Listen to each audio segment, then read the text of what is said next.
Adelante, por favor. Hola a todas y todos, ¿cómo están? Mucho agradeceré a los que puedan, que si me pueden encender su cámara, a los que no, estamos bastante siglo XXI, entonces no nos molesta. Los saludo con mucho gusto, estimado Aldo, Sara, Alan, veo por ahí a mi asistente Iván. La verdad es que para empezar quisiera darle un profundo agradecimiento a la Escuela Judicial Electoral por el espacio. Luis Octavio, ¿qué tal? También saludos. Eh, ¿Qué les digo? Es una institución de excelencia y que además forma a los encargados de una de las justicias más importantes del país, especialmente en estos momentos donde pues hay tanta incertidumbre y se vienen uno de los procesos electorales más complicados que probablemente vamos a tener en la historia. Les voy a platicar un poco la dinámica. A mí me encanta participar, o sea, que la participación sea abierta. Es decir, no voy a obligar a nadie a participar, pero mucho les agradeceré que me interrumpan, que se levanten manos, que se hagan preguntas. Les platico un poco de mí.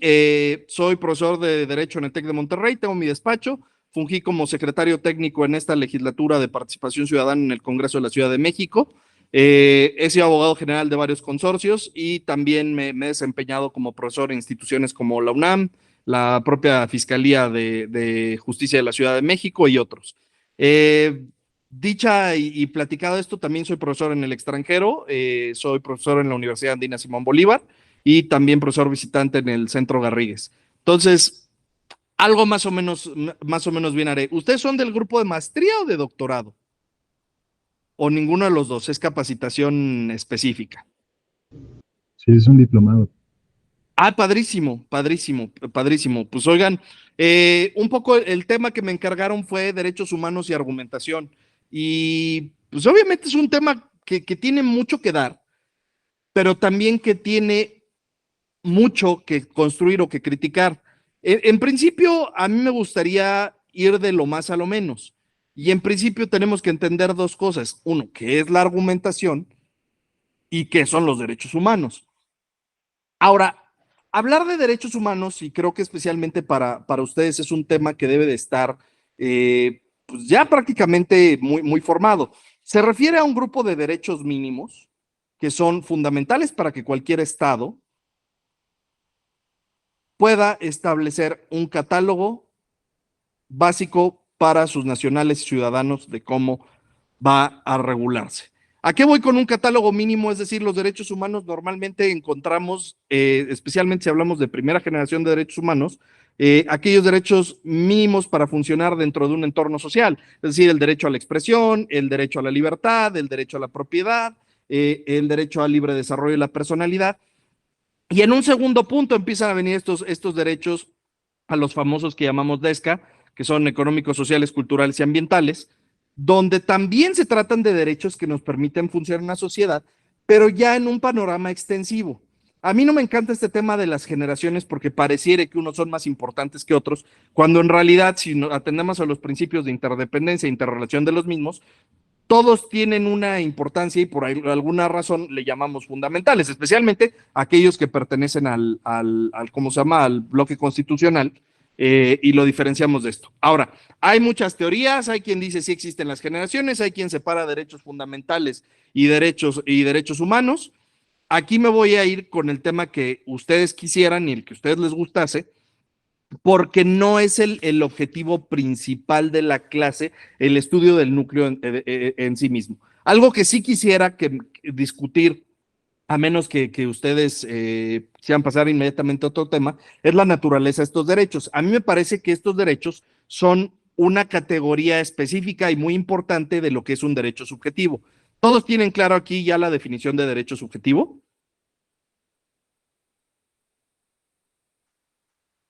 Alguien que nos pudiera ilustrar de respecto de qué es un derecho subjetivo, o bien nos dijera, para mí el derecho humano no es un derecho subjetivo o el derecho fundamental no es un derecho subjetivo. Nadie. Ok. En principio, cuando hablamos de un derecho subjetivo, tenemos que hablar estrictamente de una facultad emanada de norma.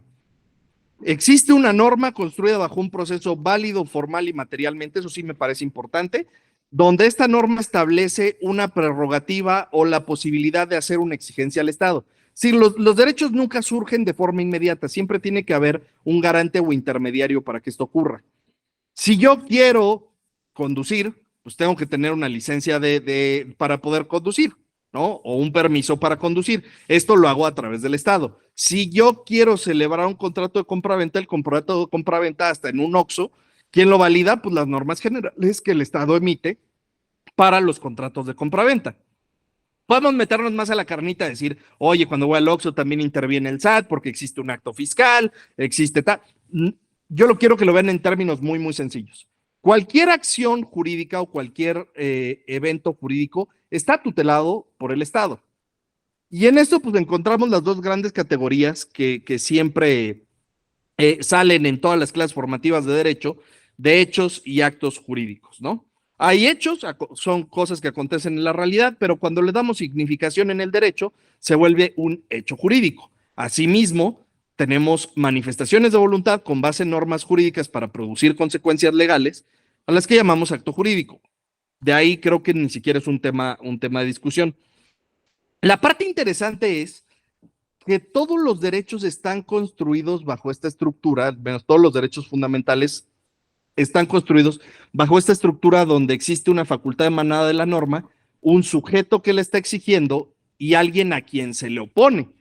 Esta oposición normalmente es muy clara en cualquier control de constitucionalidad, pero voy a hablar específicamente del amparo.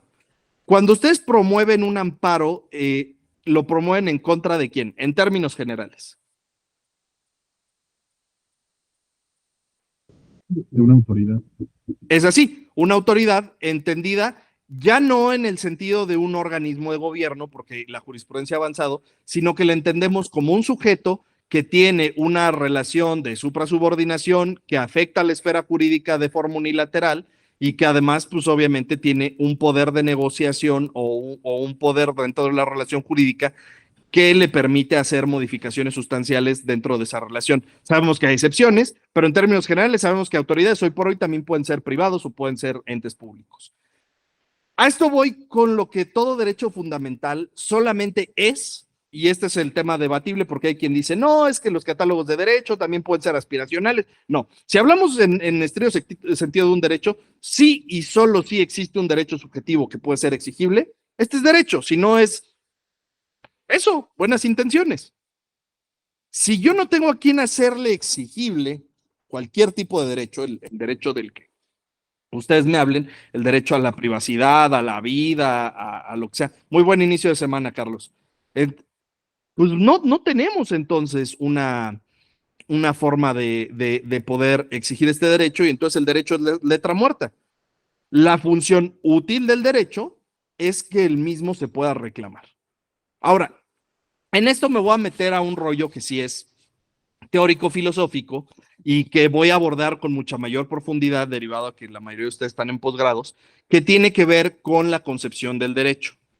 Las concepciones del derecho transitan normalmente de el formalismo duro, y voy a separar formalismo y positivismo porque no es posible que lleguemos a clases de posgrado y no distingamos entre ambas figuras.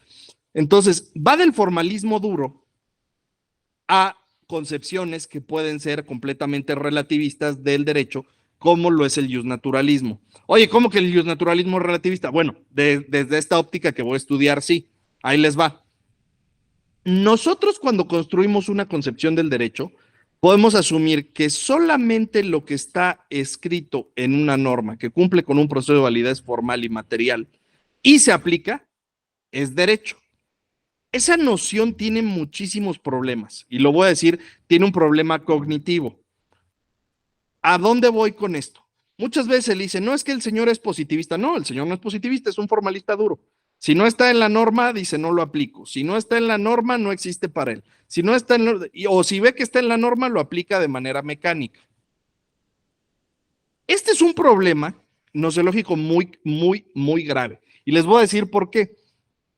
Si nosotros asumimos que el ejercicio del derecho, como muchos legisladores quieren, como muchos pensadores o no pensadores jurídicos quieren, es axiomático, pues entonces, ¿para qué estamos? Le cargamos un programa de computadora, el conjunto de normas, cuáles son las relaciones ordinales, y pues ni yo vengo a hablar como merolico acá, ni ustedes vienen a escucharme.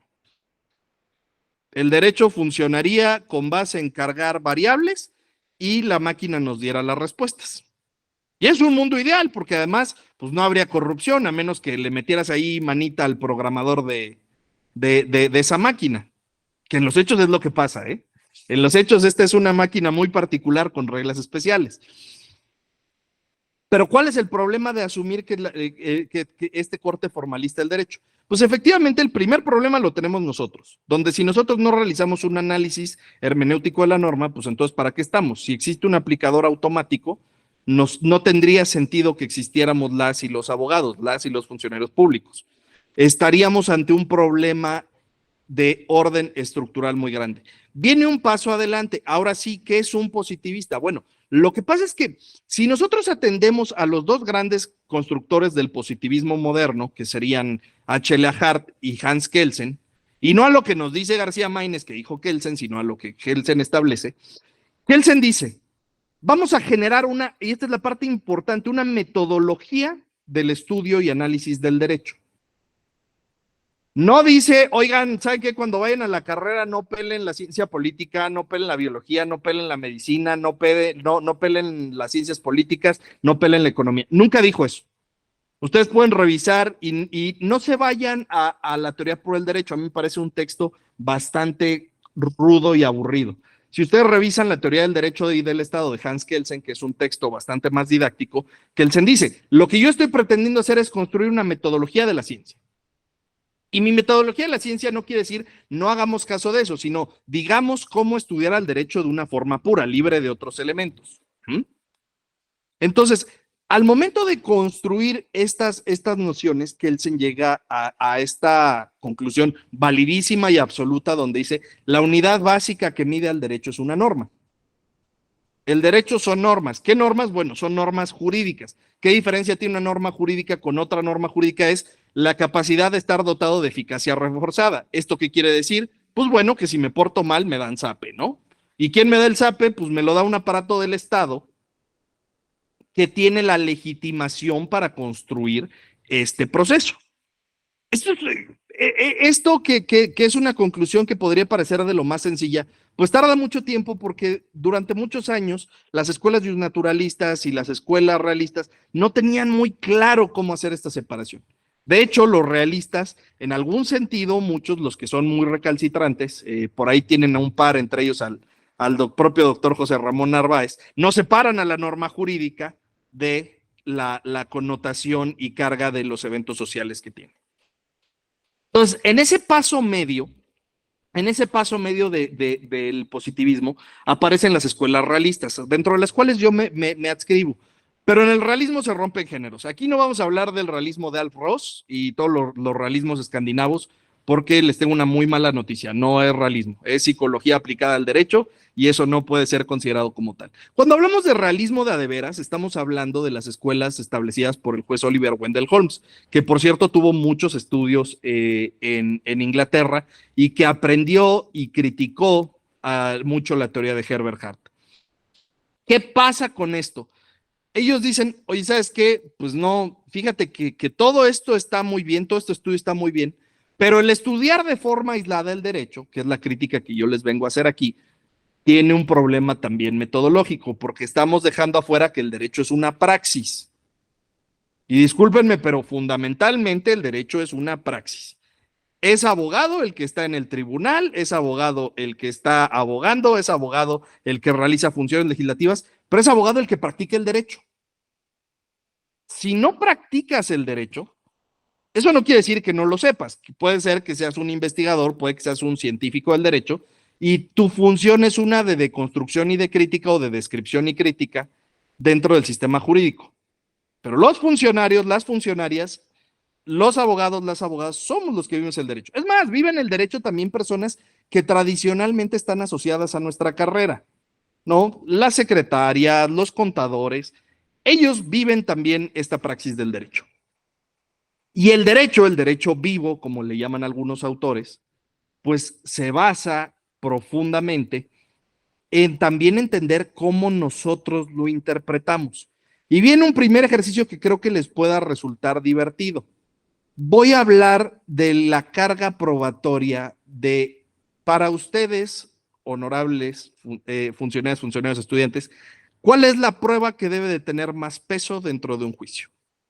Escucho y está abierto a opiniones.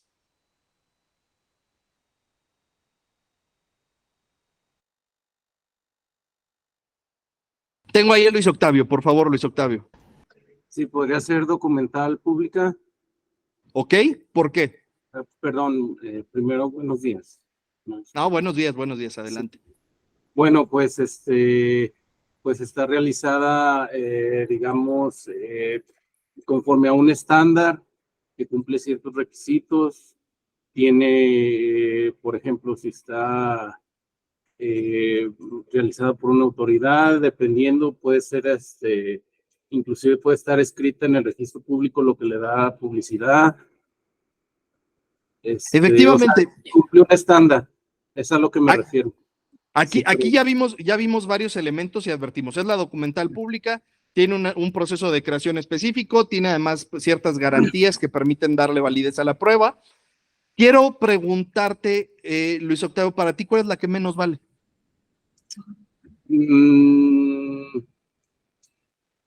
Podría ser a lo mejor algún documental privada o tal vez hasta la testimonial si se puede desvirtuar. Ok, perfecto. ¿Alguien que opine diferente? Vi la mano alzada, Miki, pero solo si alguien opina diferente, por favor, adelante. ¿Cuál es la que más y cuál es la que menos? Gracias. Gracias a ti. Entonces nadie opina diferente. Todos estamos. José Alfredo, por favor. Gracias. Yo creo que la que menos es la confesional, como prueba en sí misma, ¿no?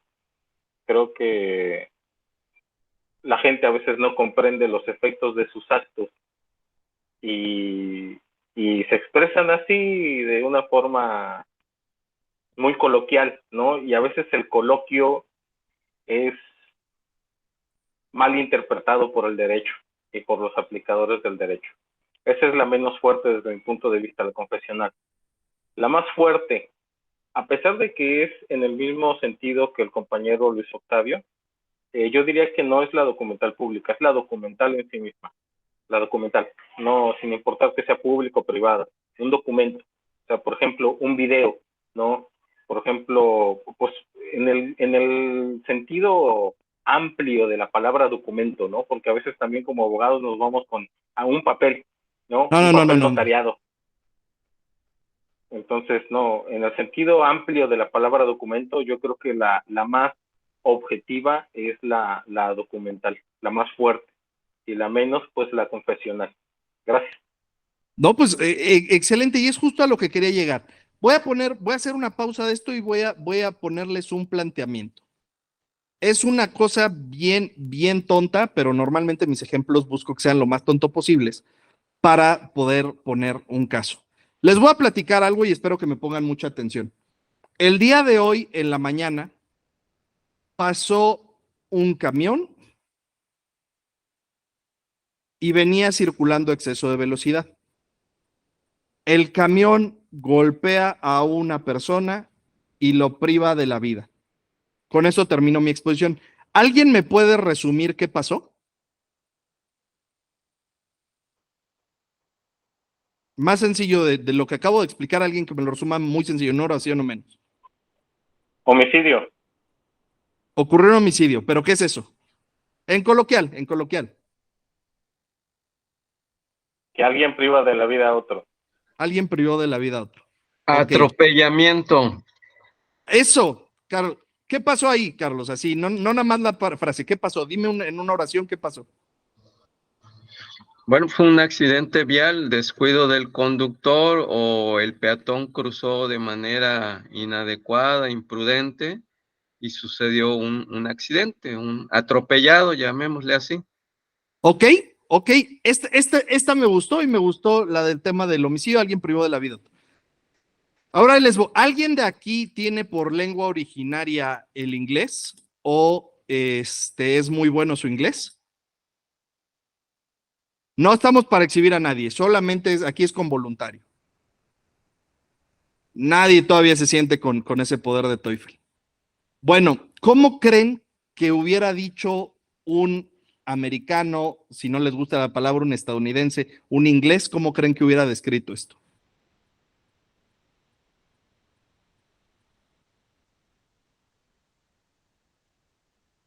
Les voy a decir una cosa muy curiosa. La mayoría de personas que hablamos español, en casi cualquier jurisdicción, dirían, a la señora la atropellaron. Otra que dirían mucho, le pegó un coche. Yo mismo cuando les relaté les dije, pegó un coche. ¿Pero qué creen? Si ustedes hablaran inglés, probablemente dirían, a bus driver killed her o a trucker killed her. Dirían, un camionero o un conductor de autobús, no sabemos cuál, la mató. Es muy raro y se escucharía muy raro que alguno de ustedes me hubiera dicho, un conductor mató a una señora. Nadie de ustedes lo hubiera dicho. ¿Y por qué? ¿Por qué? ¿Por qué? ¿Por qué pasó esto? ¿Por qué creen que pasa? ¿Por qué pasa esto? Ve algo bien interesante para los que hablan italiano. Hubiera ocurrido lo mismo en italiano. El italiano hubiera dicho que la señora fue matada por el coche, no por el que lo venía conduciendo. Exactamente, hit by a bus, pero normalmente, si tienes la información previa donde le dices quién lo mató, sí, o quién lo accidentó, no va a decir hit by a bus. Normalmente cuando tú dices he was hit by a bus, no tienes el contexto completo de cómo pasó la historia. Y esto pasa cuando rendimos testimonio.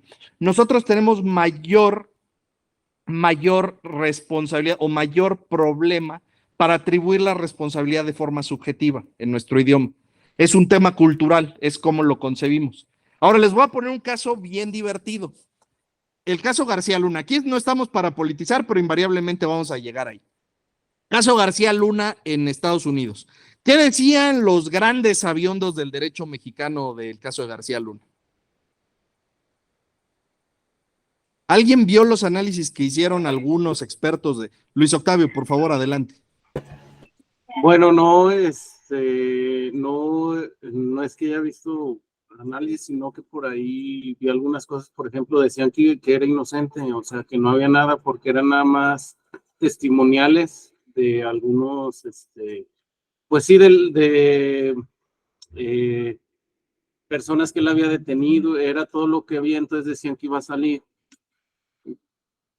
Entonces, no, y esto está perfecto. La mayoría de expertólogos, y sobre todo todos somos expertos en Twitter jurídico, decían, el estándar de la prueba del caso García Luna, exactamente, Carlos dice, no tiene validez, porque se trata de testimoniales y se trata de oídos y dichos de testigos protegidos de personas que fueron encarceladas por el propio García Luna. Y por lo tanto, pues esas acusaciones deben de desestimarse o tener cuando menos muy poco mérito. Hay pocos documentos que respaldan la acusación de García Luna. Pero ahí entramos en una trampa conceptual. Si bien coincido con José Alfredo y con Luis Octavio, la lógica procesal mexicana nos dice, la confesional, pues ¿qué va a decir? Lo que le beneficie y no lo que le perjudique. La testimonial, pues va a decir verdades a medias. Pero resulta que culturalmente en las naciones anglosajonas, hablar en un tribunal tiene un peso altísimo.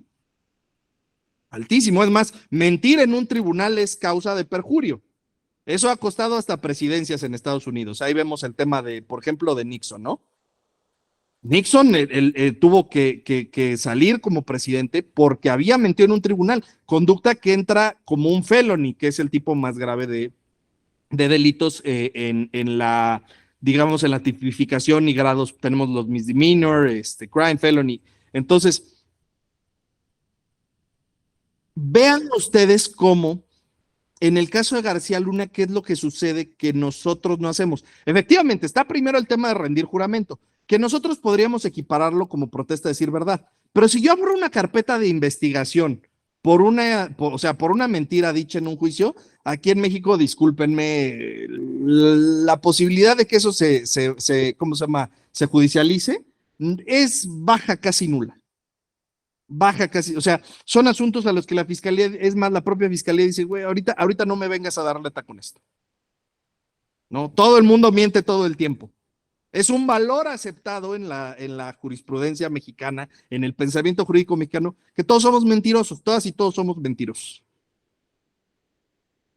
Entonces no le damos ese peso a esa prueba.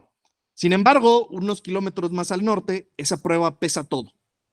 Y en los hechos, lo que sucede en el caso de García Luna es, el razonamiento probatorio tuvo mucho que ver, para los que hayan tenido acceso al documento, tiene mucho que ver con que existía similitud de declaraciones entre testigos que eran enemigos entre sí, que no hubieran tenido una manera razonable de ponerse de acuerdo para decir esto. Ahora, yo no estoy aquí para decir si él es inocente o no, estoy aquí para poner un ejemplo de cómo exactamente, ahí está, justo alguien me puso el código de Estados Unidos. Así es, for prison, ok, buenísimo. Prisión hasta de 5 años. Eso no sé, o sea, no es un tema menor, porque además también, si fuera en un grand jury estaría grabado, si fuera ante un tribunal de alzada estaría grabado. O sea, tiene un conjunto de mecanismos donde es muy difícil o es muy penado para las personas de una cultura mentir. Ahora, hay una mano alzada. Por favor, Octavio, adelante. Gracias, maestro. Pues como usted comenta, nuestro sistema jurídico de nuestros vecinos es muy distinto, ¿no? Y nuestra comentocracia quiere, tanto política como jurídica, en los medios de comunicación, quieren manejar o quieren opinar como si estuvieran allá. Entonces, si te ponen a ver los programas de televisión norteamericanos o sus analistas políticos, pues obviamente es distinto a como lo quieren manejar aquí. Y lo que usted comenta acertadamente, pues allá la cultura anglosajona es distinto porque para ellos decir la verdad o mentir o su cultura, tanto su formación como su cultura política, su cultura jurídica o la formación cívica del ciudadano es ahora sí que coloquialmente sobre derechito por esa raya te vas a ir, no te puedes salir de ahí, no puedes decirle mentiras a la autoridad. Si tú dices algo, obviamente la policía trae body cam, traen las cámaras aquí, los policías tanto de tránsito municipales como en el vehículo, ¿no? Para evitar cuestiones de que tú hiciste una conducta indebida y el policía, no, usted se comportó de esta manera y aquí está la videograbación y lo estoy presentando como evidencia en la corte, ¿no? Entonces, obviamente, ahí el estándar de pruebas, si bien tienen ellos la presunción de inocencia igual que nosotros, pues tienen ellos otra manera si tú cometes un delito, una felonía, al momento de arrestarte, tienen que leerte la declaración Miranda, que fue una sentencia de la corte. Usted está detenido, tiene derecho a guardar silencio, todo lo que diga será un saber en su contra, tiene derecho a un abogado, si usted no lo puede pagar, el Estado se lo va a proporcionar. Entonces, lo que usted comenta es cierto, la manera como se maneja, cómo entendemos nosotros de nuestra cultura latina a la cultura anglosajona son completamente distintos. Y acá para los vecinos del norte, pues obviamente decirle mentiras a una autoridad o una corte, pues es una felonía o es un delito que amerita pena de prisión. Por eso nadie se desdice, porque aparte en materia penal son declaraciones juradas, ¿no? Lo declaras tú como testigo, como haces una declaración o una previa y lo certifica el clerk de la corte, que es el secretario de acuerdo, nosotros que es quien tiene fe pública, y obviamente ellos ya tienen la fiscalía o la defensa los elementos que van a presentar y nadie se va a desdecir en un estrado o ante el juez de lo que previamente declarar. Es así, así. Ahora, quiero que este ejemplo no sea un tema de, ellos están más padres que nosotros, porque tampoco va a ser el caso. O sea, a ver, José Alfredo, perdón. Creo que ya iba para allá y prometo no irme más de un minuto. Estoy viendo el reloj. Creo que tampoco podemos idealizar, porque tenemos, por ejemplo, si hablamos de casos emblemáticos, ¿qué es lo que nos llega aquí? Lo que vemos, pues vean el caso de O.J. Simpson, ¿no? Terrible, o sea, alguien mintió ahí, solo que no encontraron quién mintió, ¿no?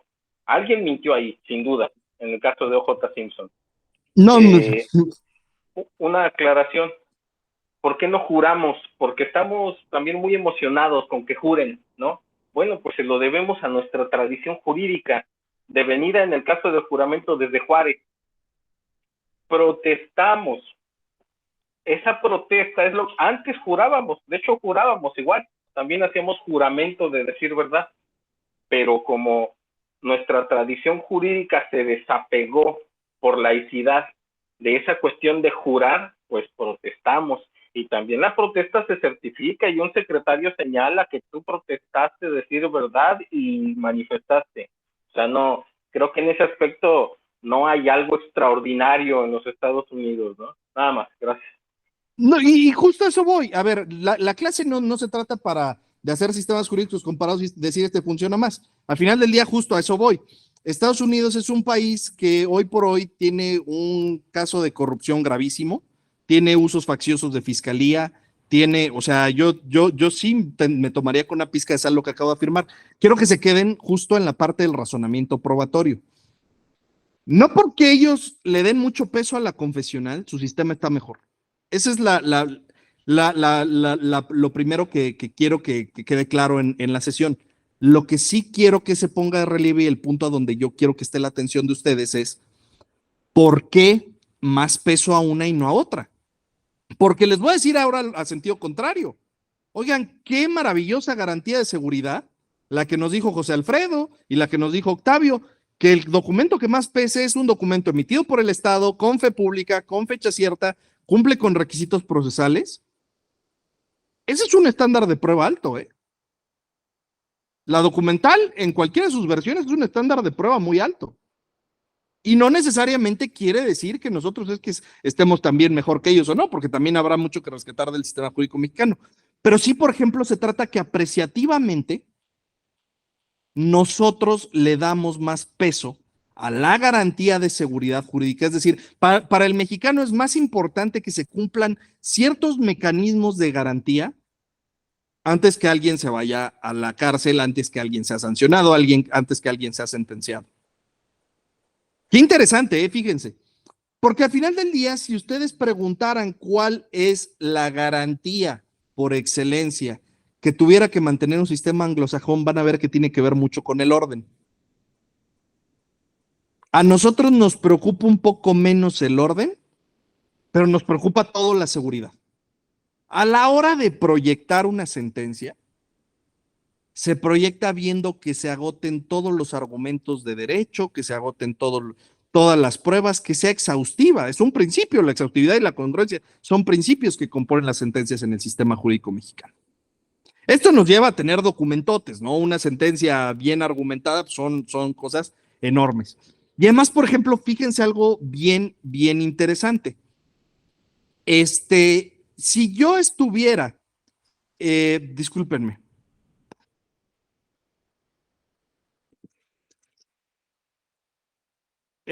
Perdón. A ver, me perdí un poquito aquí en el tema.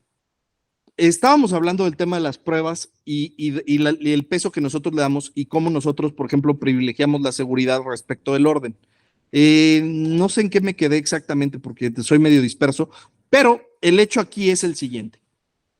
Si nosotros asumimos y validamos que para nosotros la seguridad es más importante, nuestro sistema jurídico va a estar construido para elementos de seguridad. Regreso al tema de las sentencias. Si ustedes ven la estructura de una sentencia mexicana, primero te relata ¿qué pasó? Te da una cueva procesal, no te dice vistos los autos, bla, bla, bla. Luego te dice ¿qué pensó el juez? Y luego finalmente te dice ¿qué decidió?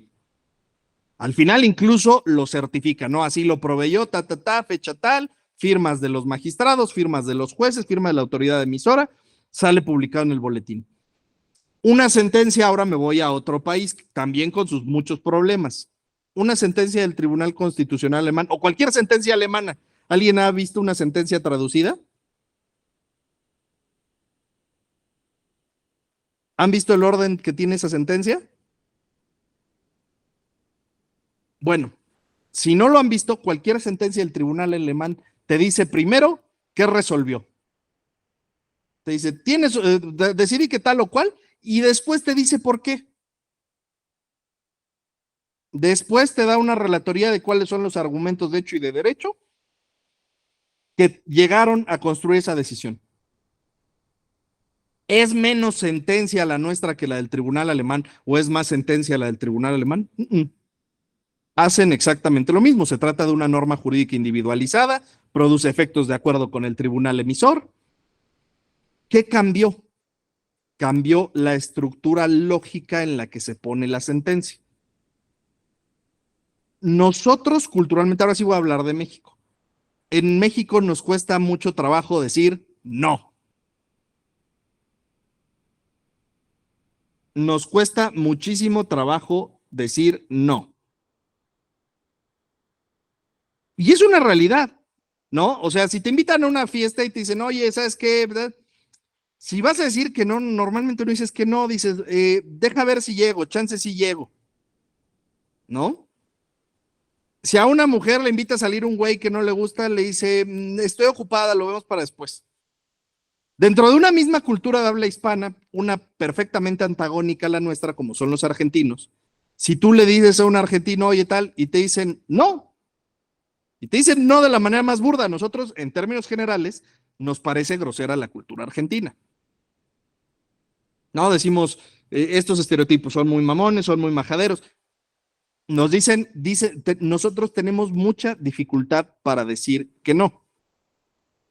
En México es un elemento general para decir que no. Entonces es muy entendible que en una sentencia de un tribunal mexicano te dé todo el choro de por qué dijo que no, para ya al final decir que no. O te dé todo el choro para decir que sí, y al final ya te diga que sí. Nosotros somos una cultura que aprecia mucho no ser directo. Suena muy tonto eso, pero no nos gusta mucho ser directos. Se considera grosero en términos generales ser directo. Ahora, ¿eso nos hace bien o mal? No lo sé, no estamos para discutir eso. ¿Por qué estoy hablando de todos estos elementos y todos estos conceptos? Porque en la medida que nosotros entendemos cuáles son nuestros valores, pero también cuáles son nuestros antivalores como sociedad, nosotros podemos determinar cómo va a estar estructurado nuestro sistema jurídico. Les voy a plantear un ejercicio padrísimo y espero que lo disfruten mucho y que participen la mayoría de ustedes. Si yo les quito el día de mañana la Constitución, la ley de los símbolos nacionales, bla, bla, bla, y les quito el escudo nacional, el peso y tal, ¿qué creen ustedes que nos hace mexicanos? Tomo 5 opiniones. ¿Qué desde Sonora hasta Yucatán nos hace mexicanos? Ya les quité los símbolos patrios, ya les quité las fiestas de... Ahí tenemos a Carlos. Carlos, por favor. Gracias, maestro. Pues, indudablemente, cultura y tradiciones nos dan un sello de identidad. A pesar de que el país es muy diverso en sus regiones, tenemos ejes conductores en cultura, tradiciones, idioma. Hay muchos elementos que si no tuviéramos bandera, escudo nacional o himno nacional, seguirían generando cohesión en nuestra nación. Es cuanto, gracias. Claro, claro. Pero viene esta, por ejemplo, bien interesante. ¿Alguien ha visto cómo se celebra el Día de Muertos en el norte? Es una fiesta súper mexicana. Y en el norte, muchísimas familias no ponen altar. Es una fiesta, sí, se toman el asueto y se la pasan con madre, como dicen ellos. Pero no es muy importante la fiesta de Día de Muertos. Es importante para todos la fiesta de Independencia. A ver, ahí está Carlos. Carlos, por favor, adelante. Sí, para complementar en relación a lo que dices del norte. Bueno, el norte lo que tiene es la cercanía de la frontera con Estados Unidos, permea mucho esta distancia muy corta en el calendario entre el Halloween del 31 de octubre y Día de Muertos de 1 y 2 de noviembre. Entonces, algunos hacen como un paquete amplio, pero más con las tradiciones del Halloween, o hay un ejercicio de sincretismo cultural en donde se mezclan unas y otras, estimado maestro. No, claro, pero entonces empezamos a ver que se empieza a empinar este asunto. A ver, ¿quién más? Jonathan, por favor. Jonathan, no te escucho. Creo que tienes el micrófono. Perdón. Ya. Listo. Yo creo que es el simple hecho de sentirte mexicano, ¿no? Porque finalmente es una idea abstracta. Entonces, mucha gente sí estamos inmiscuidos en el tema cultural, como dice el licenciado Carlos, pero mucha gente no tiene ni idea de lo que es eso, pero no deja de sentirse mexicano. Entonces creo que en el fondo no haya bandera, no haya todo esto, el hecho de sentirte tú como tal, creo que eso ya te da un vínculo con los demás. Esto está bien interesante y es de las pocas veces que me dan esta respuesta. Efectivamente, hay un tema de pertenencia. Hay una sensación que basta con que yo me sienta algo. Chabela Vargas, ¿no? Diciendo yo me siento mexicana, ¿no? Lupita Nyong'o se siente mexicana. Hay un tema de autopercepción que tiene que ver con una identidad mexicana. Luis Octavio, por favor, adelante. Sí, yo pienso que también la forma de pensar nos identificaría porque, por ejemplo, el mexicano tiene cierta picardía, digamos, y por ejemplo, el tema del albur, el mexicano tiene esa capacidad de estar pensando en muchas cosas a la vez, de contar historias, tiene esa capacidad para contar historias, tal vez, y el tema de la picardía también va en el sentido de que muchas cosas se las toma con humor o le quita importancia a ciertas cosas que son muy importantes, o sea, mediante el humor se las quita, no sé. Entonces la forma de ser sería algo que nos identifica, caracteriza, no sé. Gracias. No, claro, adelante. Y voy a regresarme con nuestros incómodos para esta plática vecinos del norte. No son tan albureros, ¿no? Y si hablamos racialmente, no nos parecemos mucho en raza los mexicanos. O sea, puede ser mexicano el más rubio de ojos azules y puede ser mexicano un afrodescendiente, que no es estrictamente indígena, lo ves y dices, pues es africano, ¿cómo va a ser mexicano? Esta conformación, voy a cerrar las participaciones, me parecieron muy buenas, pero hasta gastronómicamente hay un complejo de ser mexicano. O sea, no es la misma tortilla, no es el mismo mole, no son los mismos tacos. La mexicanidad es un concepto complejo que si le quitas ciertos elementos es muy, muy débil. Pero hay uno de ellos es el que dijo Jonathan, hay una autopertenencia, decir, hoy me despierto y soy mexicano. Pero hay otro bien interesante que sí es generalizado. Los mexicanos puede que no compartamos tanto los valores. Sí hay valores que compartimos. Por ejemplo, en términos muy amplios, prácticamente toda la población, somos una de las poblaciones más dispuestas de ayudar en caso de catástrofes. Si ustedes ven videos de temblores, terremotos en cualquier otro país, van a ver que la gente corre lejos del lugar del desastre. En México van a ver que no importa dónde estén, la gente corre al desastre a ver si pueden apoyar. No, es una característica muy única, muy mexicana. Pero también compartimos muchos antivalores. Y el antivalor por excelencia que compartimos los mexicanos es la desconfianza. Los mexicanos somos, en términos generales, desconfiados. ¿Por qué la confesional y la testimonial no pesan tanto? Ah, pues ya dijeron por acá, pues la gente es mentirosa o no habla bien o tal. ¿Por qué en México tenemos juicio, apelación, amparo, recursos? Aparte CNDH, aparte juicios electorales, aparte acción de inconstitucionalidad, aparte controversia constitucional. ¿Por qué tanta amplitud?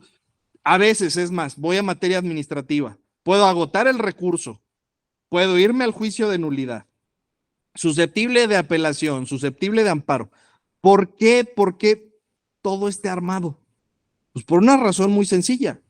Los mexicanos partimos de la base que alguien se va a equivocar o que alguien se va a corromper.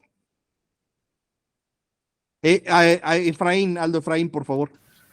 Esto me recuerda, por ejemplo, a todos los mecanismos que tiene el Instituto Nacional Electoral, por ejemplo, en las actas, los escrutadores, las listas nominales, todos los elementos que tiene. ¿Cuánto cuesta una tarjeta de identificación?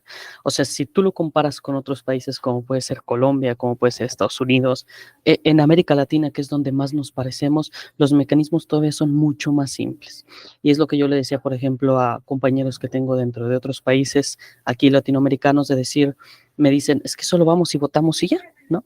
Y le digo, ¿pero cómo? O sea, nosotros tenemos un sistema complejísimo de instituciones, tenemos un tribunal electoral, tenemos procedimientos especializados, tenemos representantes de partidos políticos, le hemos puesto 1000 candados para evitar toda esta cuestión de corrupción, del desvío, todo. Y es precisamente en esto, la desconfianza total. O sea, así se puede resumir, la desconfianza total en las instituciones, en los mecanismos, nos cuesta muchísimo. Y no solo económicamente, sino como ahora lo menciona, ¿no? Todos estos procesos administrativos o todos estos procedimientos judiciales también que se han incorporado, que se han tenido que ir realizando, reformando para poder garantizar lo que acaba de mencionar, certeza y seguridad. Claro, a ver, este es un tema que me encanta que lo abordemos de forma franca. Efectivamente, pues México tiene tiene uno de los aparatos más electorales más caros del mundo.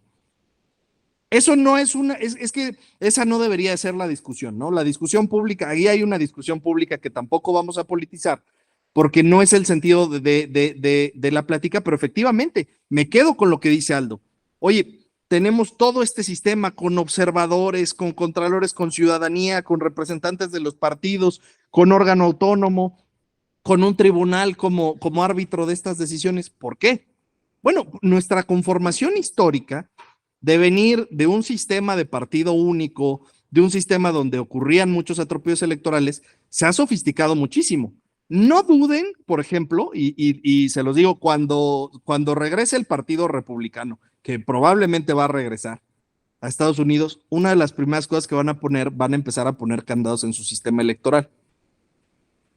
Hoy por hoy, la democracia de Estados Unidos está en tela de juicio de forma muy grave. Y si nosotros nos volteamos a ver, cualquiera de ustedes que sea de INE o de Tribunal Electoral, se muere de la risa.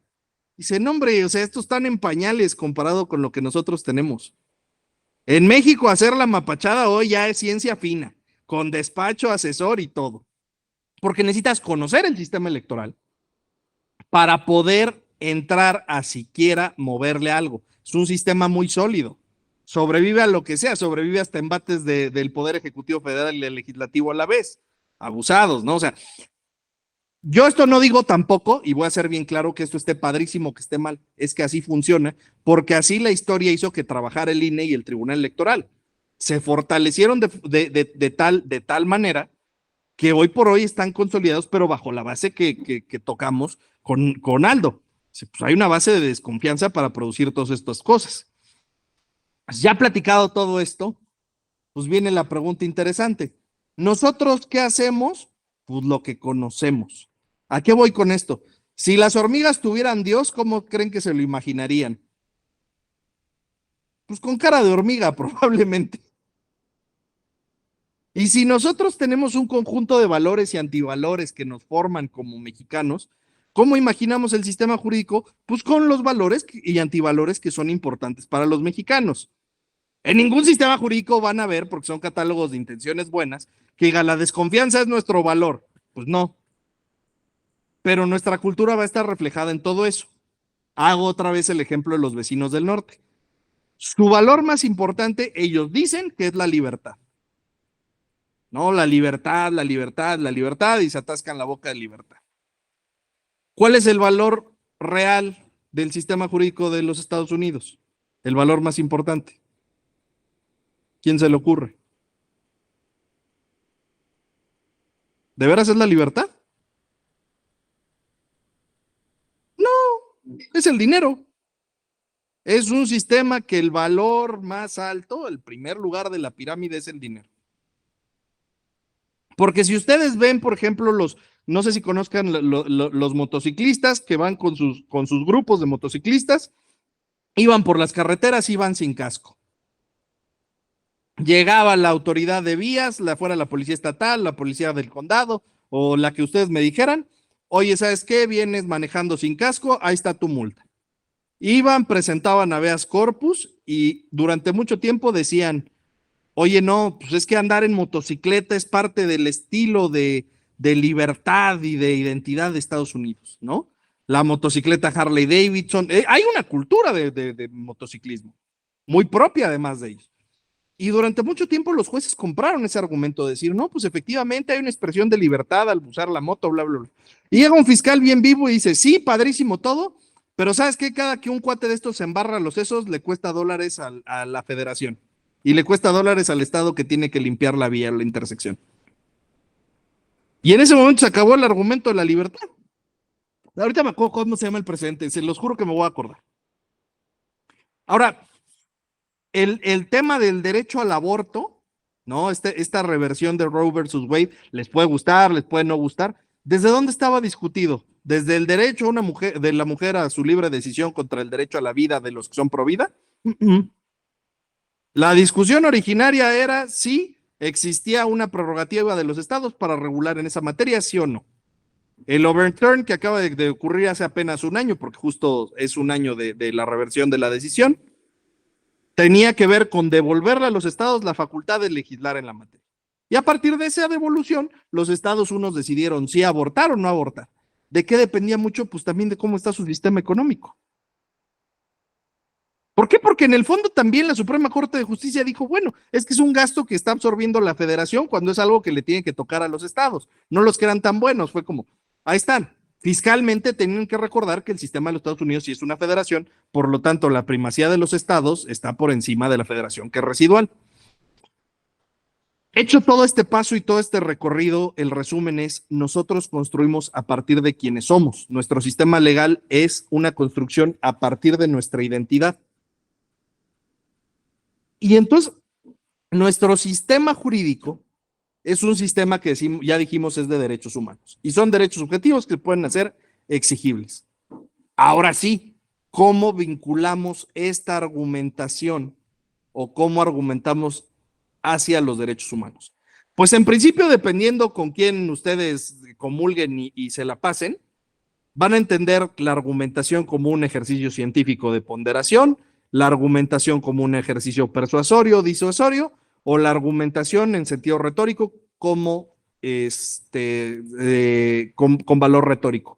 Para ustedes, aquí viene una pregunta bien importante, ¿cómo definirían la argumentación? Ojo, no la argumentación jurídica, ahorita vamos a entrar con eso. ¿Cómo definirían la argumentación?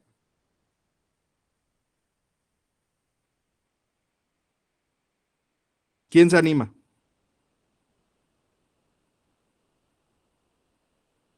Carlos, por favor, adelante.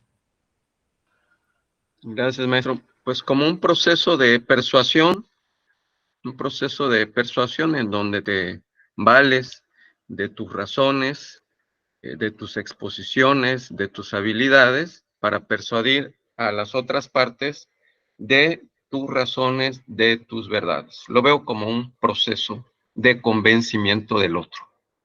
Me voy a quedar con tres aspectos bien interesantes. Uno que habló de habilidades, dos que expuso razones y tres que también me encantó y al menos me gusta para trabajar esto, exponer verdades.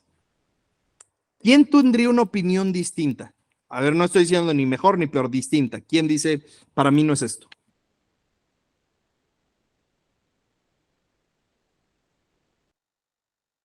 No tenemos aquí discípulos de Alexi Atienza García Amado. José Alfredo, adelante. Yo considero que es la comunicación de razones que dan sustento a nuestro pensamiento. Y difiero, o sea, manifestó, usted dijo que sea algo distinto, por eso manifiesto en lo que es distinto, no por contraposición, sino por argumentación, valga la palabra. Difiero de la posición de Carlos porque yo creo que no tiene que ver con el convencimiento de nada, sino con la expresión de lo que yo razono y los motivos por los que lo razono así. Ya si alguien se convence o no de ello, pues eso es otra cosa, ¿no? Nada más. Y efectivamente aquí viene un punto bien interesante. Lo que pasa es que la argumentación como ejercicio normalmente se ve en función de la persuasión. Pero como dice José Alfredo, yo puedo argumentar, ya si convenzo no es un paso posterior o no es un paso relevante para yo definir qué es argumentación. Aquí sí depende de una corriente de pensamiento, no es que uno tenga razón y otro no. Si nosotros, partimos de una base utilitaria de la argumentación sí va a estar en función de convencer, persuadir o disuadir. Si nosotros lo argumentamos desde un punto de vista neutro científico, como lo hacen, por ejemplo, las escuelas atiencistas, dicen, no, a ver, el primer proceso es que yo construyo razones. Pero ahí viene otro problema.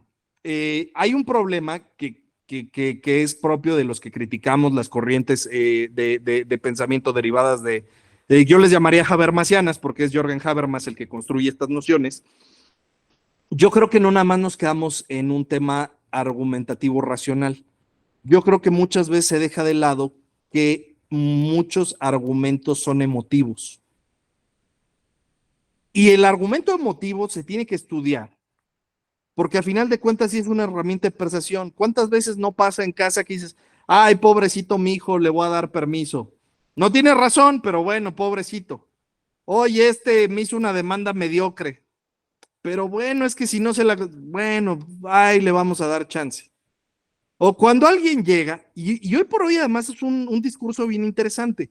Los discursos de la autopercepción, sin criticarlos, solamente hablando de ellos de forma descriptiva, mucho tiene que ver con la afectación a la identidad propia.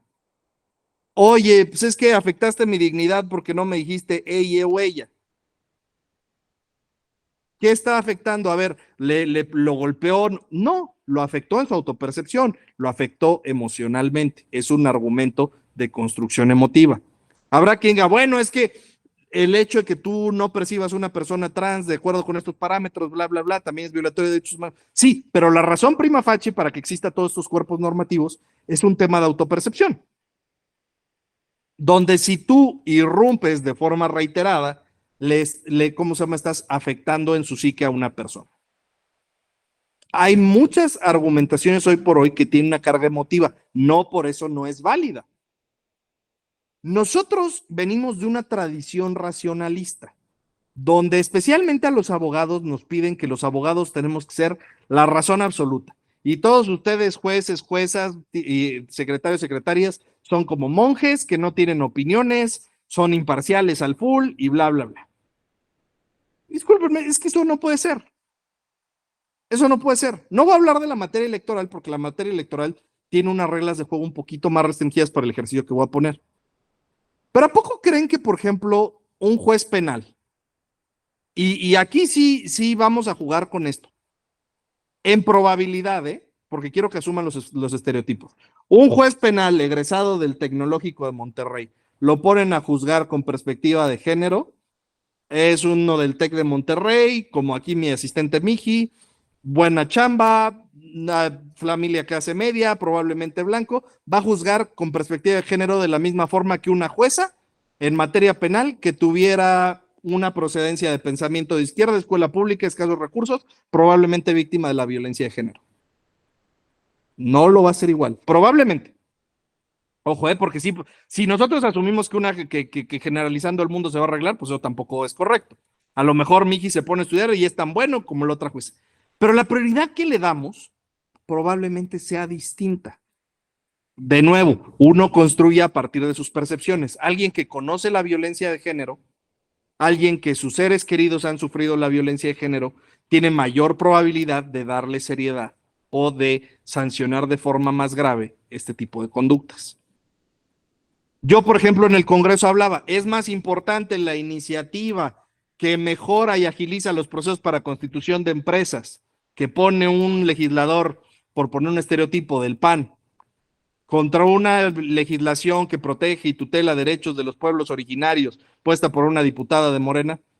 No lo sé, depende para quién.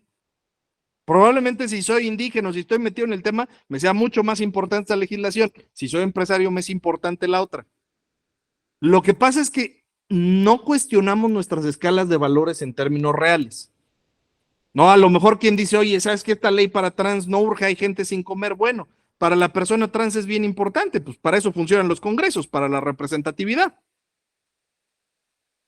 No, más allá de si ustedes pueden estar de acuerdo o no con una norma, el entender cómo funciona este proceso nos deja muy claro entender también cómo la argumentación construye el derecho. La argumentación en ambos sentidos, tanto en el descriptivo como en el funcional, se utiliza normalmente para dotar de contenidos de validez adicional a las normas. ¿A qué voy? Una norma jurídica, la que ustedes me digan ya es válida porque ya la emitió un Congreso, porque ya la emitió un juez, porque ya lo emitió el Ejecutivo Federal y porque sus contenidos presumen su constitucionalidad, sí y solo sí, no ha sido impugnada por vía de alguno de los medios de control de constitucionalidad que tenemos. La norma que ustedes me digan. Entonces, esa norma normalmente tiene un proceso de aplicación. La argumentación puede surgir en el proceso de creación y construcción de la norma o en el proceso de aplicación de la norma. Es decir, si yo estoy presentando una iniciativa de ley, presentaré cuáles son mis razones y ahí vale todo. Traeré en parlamento abierto colectivos, traeré expertos, expondré razones, me inventaré mis gráficas, pagaré por unas gráficas, pondré a los asesores y al secretario técnico a que la pongan bien chula. Y una vez que ya lleva su procedimiento de ley, asumiendo que sí lo hacen bien y no se avientan maniobras estilo plan B, sale publicada y todo, aún así hay una oportunidad de contender esa norma, que llega con ustedes, Tribunal Electoral, llega con Poder Judicial de la Federación, llega con Suprema Corte, llega con quien se tenga que impugnar la norma. En ese proceso, muchas veces, cuando se cuestiona la legalidad, especialmente si cuestionamos legalidad o constitucionalidad de un acto o de una norma, tenemos que ver las razones por eso hablamos de fundar y motivar. ¿Cuáles son los argumentos de hecho, pero cuáles son las razones por las que tú estás aplicando este criterio jurídico? ¿Se ve o no se ve? ¿Hay dudas hasta ahorita? ¿Ven cómo vamos de menos a más? ¿Ven cómo a partir de algo tan sencillo con cómo nos identificamos como sistema, el sistema construye todo el aparato? Y todo el aparato es que tiene que estar justificado. El peor aparato, cualquier diseño legal, tiene un problema cuando algo dice que sí porque sí. Piensen en cuando lo regañan en casa, ¿no? Cuando éramos jóvenes o cuando ustedes regañan a alguien en casa o disciplinan en casa. Muchas veces pasa, oye, ¿por qué hiciste esto? Bla, bla, bla. Y entonces el papá tiene la oportunidad de decirle, hijo, mira, yo creo que esto está mal porque esto, por esto, por esto. Pero ¿saben cuándo hay mayor desobediencia en casa? Cuando yo a un pelado, a un niño le digo, pues esto es así porque sí. Porque yo lo digo, porque soy tu papá. José Alfredo, adelante. Y sin embargo, es muy recurrido este ejemplo, ¿no? De en casa, ¿cómo argumentarías? Porque además se relaciona con la posición que comentó Carlos, de argumentar para convencer, ¿no? O tal pareciera que argumentar solo para argumentar y no para convencer pareciera que es un sí porque sí. Yo creo que no, porque además en la casa son 2 hijos, o 5, ya, ¿no? 5. Ya, bueno, una familia de conejos, 8 hijos, ok. Pero yo platicaba hace 6 años con mi esposa y a pesar de que soy completamente antipeñista, yo le decía hace 6 años, le decía, qué difícil ha de ser presidente de México. O sea, a pesar de que no soporto a este sonso, ha de ser espantoso levantarse todos los días y ver que de 100 millones de mexicanos, 40, 50 millones están encima de ti, hagas lo que hagas y digas lo que digas, solo porque eres tú mismo, ¿no? Entonces creo que ese es el problema de la argumentación para convencer, ¿no? O sea, ¿para convencer a quién? Porque hay quien nunca va a estar convencido. Yo creo que si decimos que el sureste mexicano o el sur del país había estado abandonado por décadas y que el Tren Maya es un máximo beneficio para quienes habitan en el sur de México y que hay mucha gente en Yucatán, en Quintana Roo, en esas zonas que está muy contenta de que por fin se acordaron de ellos para hacer obra, pues hay los necios que se van a aferrar a que no, y a que no, y a que no, y te van a sacar las tomas de los polines que están en los cenotes, pero híjole, qué problema, porque esos videos los sacaron hace como 10 años, o sea, esos polines estaban ahí antes, ¿no? Pero hoy se acordaron de que están. ¿Por qué no es porque yo vaya a favor de la obra o no, sino porque va a haber quien siempre a como de lugar va a decir que no.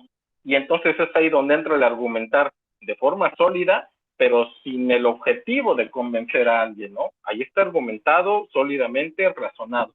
Gracias. Sin duda, no, y esa es una parte interesante, porque efectivamente cuando ya hablamos de argumentación jurídica hablamos de orientación encaminada al derecho.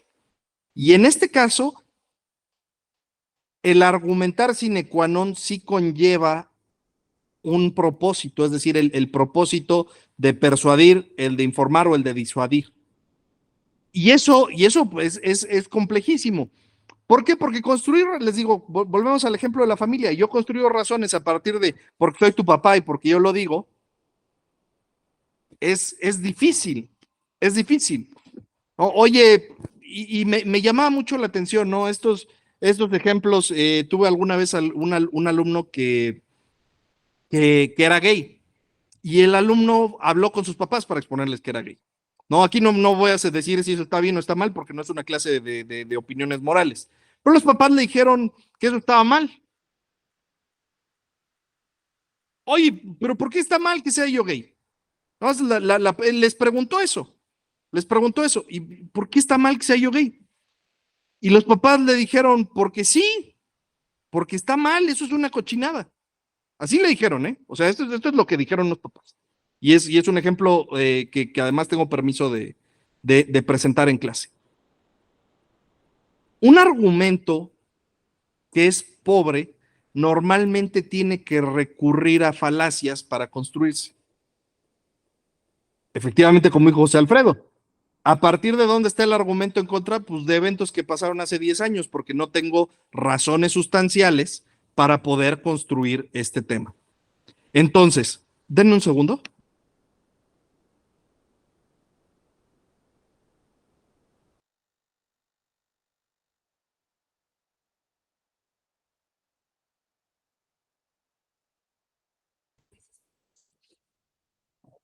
Bueno, discúlpenme, me distraje. Entonces, estamos en una situación fundamental con esto. Si nosotros construimos a partir de falsedades o a partir de falacias, es más difícil de persuadir. Esto no quiere decir que sea imposible. Efectivamente, si ustedes perfectamente a partir de demagogia pueden convencer a la gente de lo que sea. Aplica para cualquier partido, aplica para cualquier juez, aplica para cualquier norma jurídica. La argumentación es un ejercicio que se funda en razones y en emociones. Ojo, siempre me gusta agregar en la parte emoción. Y la argumentación está dada en función de, ya lo dije, información, persuasión o disuasión. Si nosotros entendemos al derecho en este proceso, pues, de un ejercicio argumentativo, veremos que la argumentación está íntimamente relacionada con los derechos humanos. Es decir, los derechos humanos tienen un conjunto de razones y emociones por los cuales están construidos así, y que no se debe de perder de vista, porque el gran problema del derecho humano es que el derecho humano, hasta por definición, es dogmático, ¿no? La parte dogmática del derecho humano. El derecho humano está construido a partir de un dogma. El dogma no se cuestiona. El dogma es inapelable. Y no se cuestiona también por razones de orden práctico, porque qué peligroso que alguien se cuestionara si todas las personas debemos de tener dignidad. La última vez que a alguien se le ocurrió eso, pues pasó a Alemania nazi. Entonces, hay una parte que no se cuestiona, pero hay una parte que sí se debe de razonar y que sí se debe construir de cómo está estructurado un derecho humano. Si yo digo es un derecho subjetivo oponible a un tercero, tiene que existir no nada más la propia estructura normativa, sujeto, objeto, vínculo, finalidad o la relación derecho-obligación, sino que debe existir una carga argumentativa para entender, 1, la existencia de este derecho, 2, para justificar su ubicación dentro del sistema jurídico y 3, para resolver los posibles conflictos o antinomias que se den entre derechos y derechos, principios y principios. Ahí sí no nos alejamos de la teoría de Alexis o de Atienza. En principio, cualquier derecho que nosotros consideremos fundamental, lo primero es, si es fundamental o es derecho humano, tiene que tener un test donde digamos, oye, por su ubicación sí tiene estas características, porque raramente lo hacemos, o sea, es decir, ya está pelado ahí en la boca, revisamos la norma y decimos, este derecho está aquí, está en la Constitución en el artículo tal y lo desarrollo como tal. Pero hay derechos que no, hay derechos que salen de la jurisprudencia o derechos que se interpretan a partir de un tratado. No que estén en el tratado. Si están en el tratado, pues nos están quitando un pasito de encima, pero hay derechos de interpretación que dices, bueno, esto está aquí o no. Casos clásicos, derecho a la ciudad, por ejemplo. Derecho a la autodeterminación en materia de pueblos originarios. ¿No? Son derechos que no empiezan muy claros, que no sabemos sus contenidos. Ahorita, por ejemplo, estoy participando en una amicus curiae que tiene que ver con el derecho al cuidado. Oye, ¿el derecho al cuidado de quién?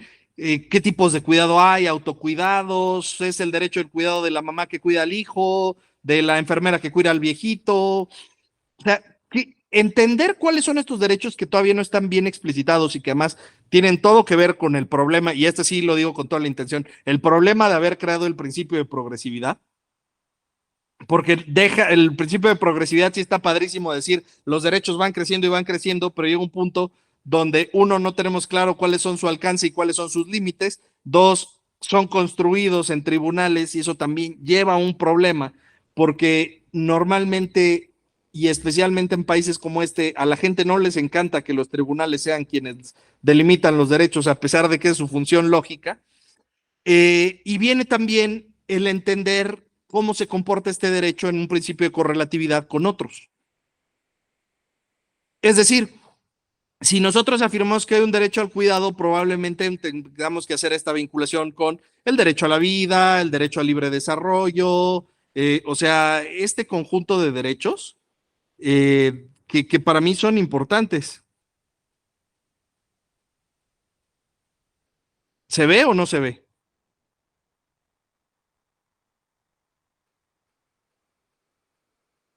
¿Hasta ahí estamos bien? ¿Estamos claros de por qué estamos hablando de todo esto?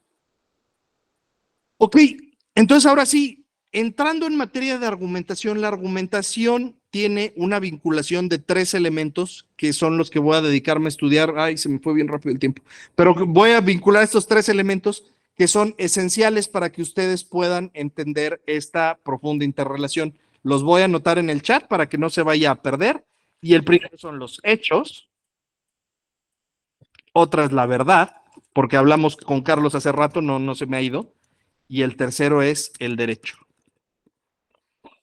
Esta pirámide con la que ya debo de tener hartos a todos, no sé si Miji siga por ahí. Iván, ¿estás por ahí? Sí, aquí estoy. Según yo ya los tengo hartos con este trinomio, ¿no? ¿O no? Un poco, pero no, todo bien. Ah, bueno, les voy a platicar. En esta clase y en todas mis clases vamos a sostener que la argumentación jurídica tiene que ver con 3 cosas. Tiene que ver con los hechos, tiene que ver con la verdad y tiene que ver con el derecho. Los hechos, no me voy a ir más allá porque ya lo platicamos y siento que especialmente para un nivel de conocimiento como el que ustedes ya tienen, el meterme a categorías de hechos sería complicado. Solo me quiero quedar con que el derecho ocurre en la realidad. Y la realidad ese sí es un proceso complejo, porque la realidad tiene que ver mucho con lo que nosotros percibimos, pero también tiene que ver con lo que muchos acordamos. Es decir, si ustedes, este es un ejemplo mucho que pone mucho Tarski y que es propio también de argumentación como la de McCormick o de Toulmin. ¿Alguien de aquí, nada más mano alzada con botoncitos, sabe qué es un rambután? Solo mano levantada. Tengo una mano levantada. Ok, listo. Viene una siguiente pregunta. ¿Alguien de aquí sabe qué es un dragón a mano alzada? Igual, botoncito levantar la mano. Ya empiezo a tener casi todas las manos alzadas. La mayoría de ustedes saben qué es un dragón. Sin embargo, el rambután es una fruta que existe en la realidad, es palpable, uno se la puede comer. Y el otro no. O sea, yo no sé si alguno de ustedes ha visto un dragón más allá de Game of Thrones, pero sí me tienen que compartir de la que están consumiendo.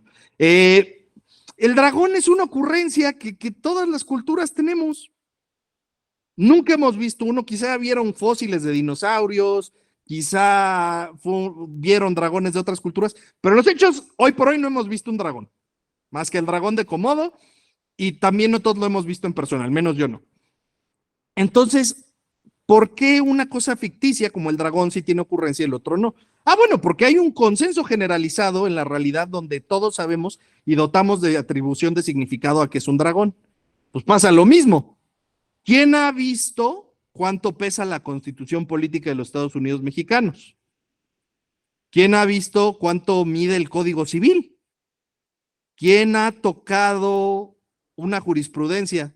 A menos que estuviera la hoja impresa, ¿no? Pero tocas la hoja, no la jurisprudencia.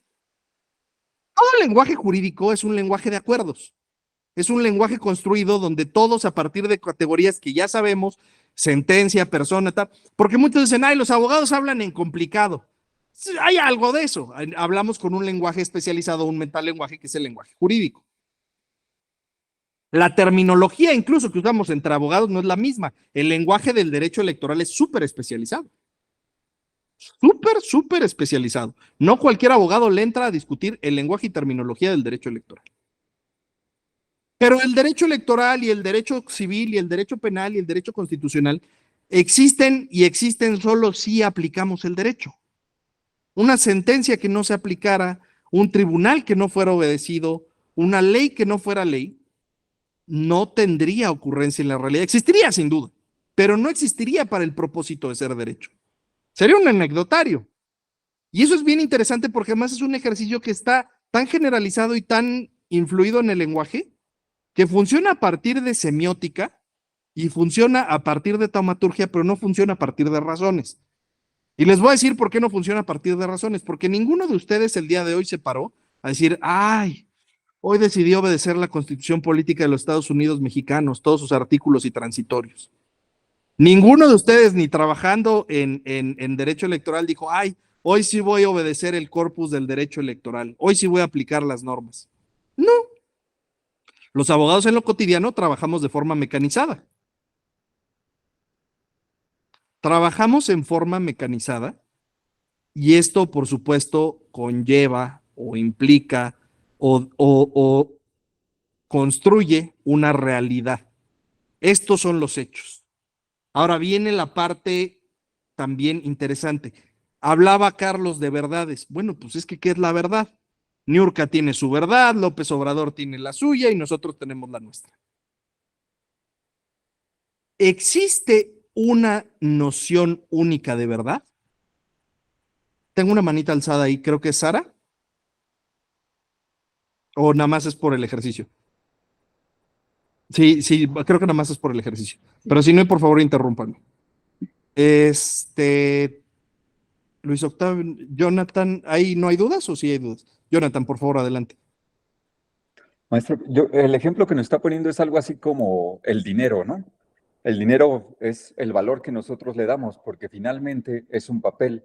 Entonces, la misma sociedad y todos nosotros le damos cierto valor, pero tangiblemente realmente no vale nada, ¿no? Entonces, creo que es algo de lo que estamos hablando también, ¿no? Es de acuerdo a lo que todos aceptamos como tal, es lo que es. Efectivamente. Hay una parte de realidad que nosotros no podemos dejar de construir, es decir, no porque todos nosotros nos pongamos de acuerdo y digamos, Jonathan Noy es un elefante, te vas a convertir en elefante. Pero hay una parte valorativa donde si nosotros decimos efectivamente, como tú, el dinero es también un gran ejemplo. ¿El dólar por qué vale? ¿A poco vale porque sí está bien respaldado en oro? La reserva en oro ya se acabó, es una reserva fiat. El dólar vale en la medida que el poderío económico de Estados Unidos prevalece.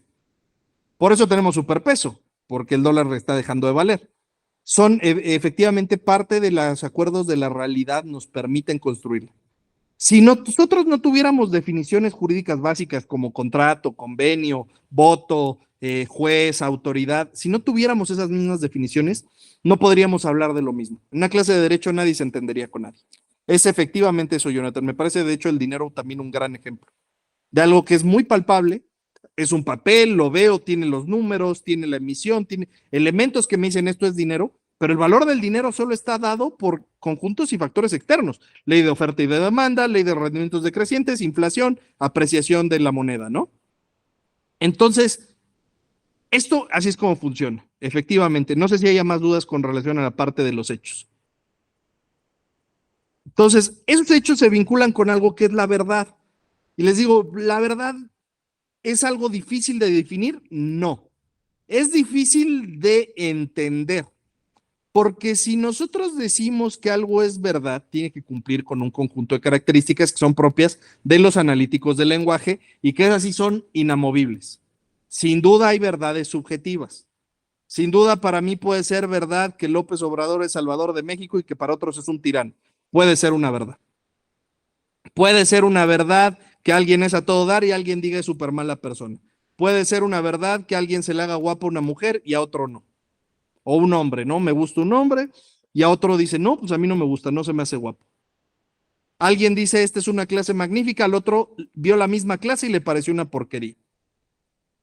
Pero entonces, si nada es verdad, tendríamos que asumir que entonces la experiencia compartida de nada sirve. Hay tres cosas que nos dan la característica de que algo sea verdad. La primera es que sea descriptiva, pero libre de juicios de valor.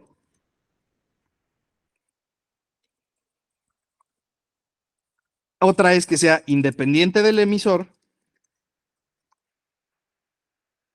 Y el tercero sería que esté sujeta a comprobación en todo momento. Lo estoy escribiendo. Les va a servir para toda la vida esto. A ver, si yo digo, porque estoy viendo en pantalla, ¿no? Sara es una persona. Absolutamente nadie, o espero que nadie, se atrevería a decir que no lo es. Cumple con los elementos para ser una persona, es un ser humano, la veo, tiene forma física, tiene nariz, tiene ojos. A lo mejor no es exactamente igual a mí porque ella es mujer, tiene el pelo largo, yo no tengo porque soy constitucionalista, de eso hablaba en Twitter, ¿no? Para ser constitucionalista se te empieza a caer el pelo.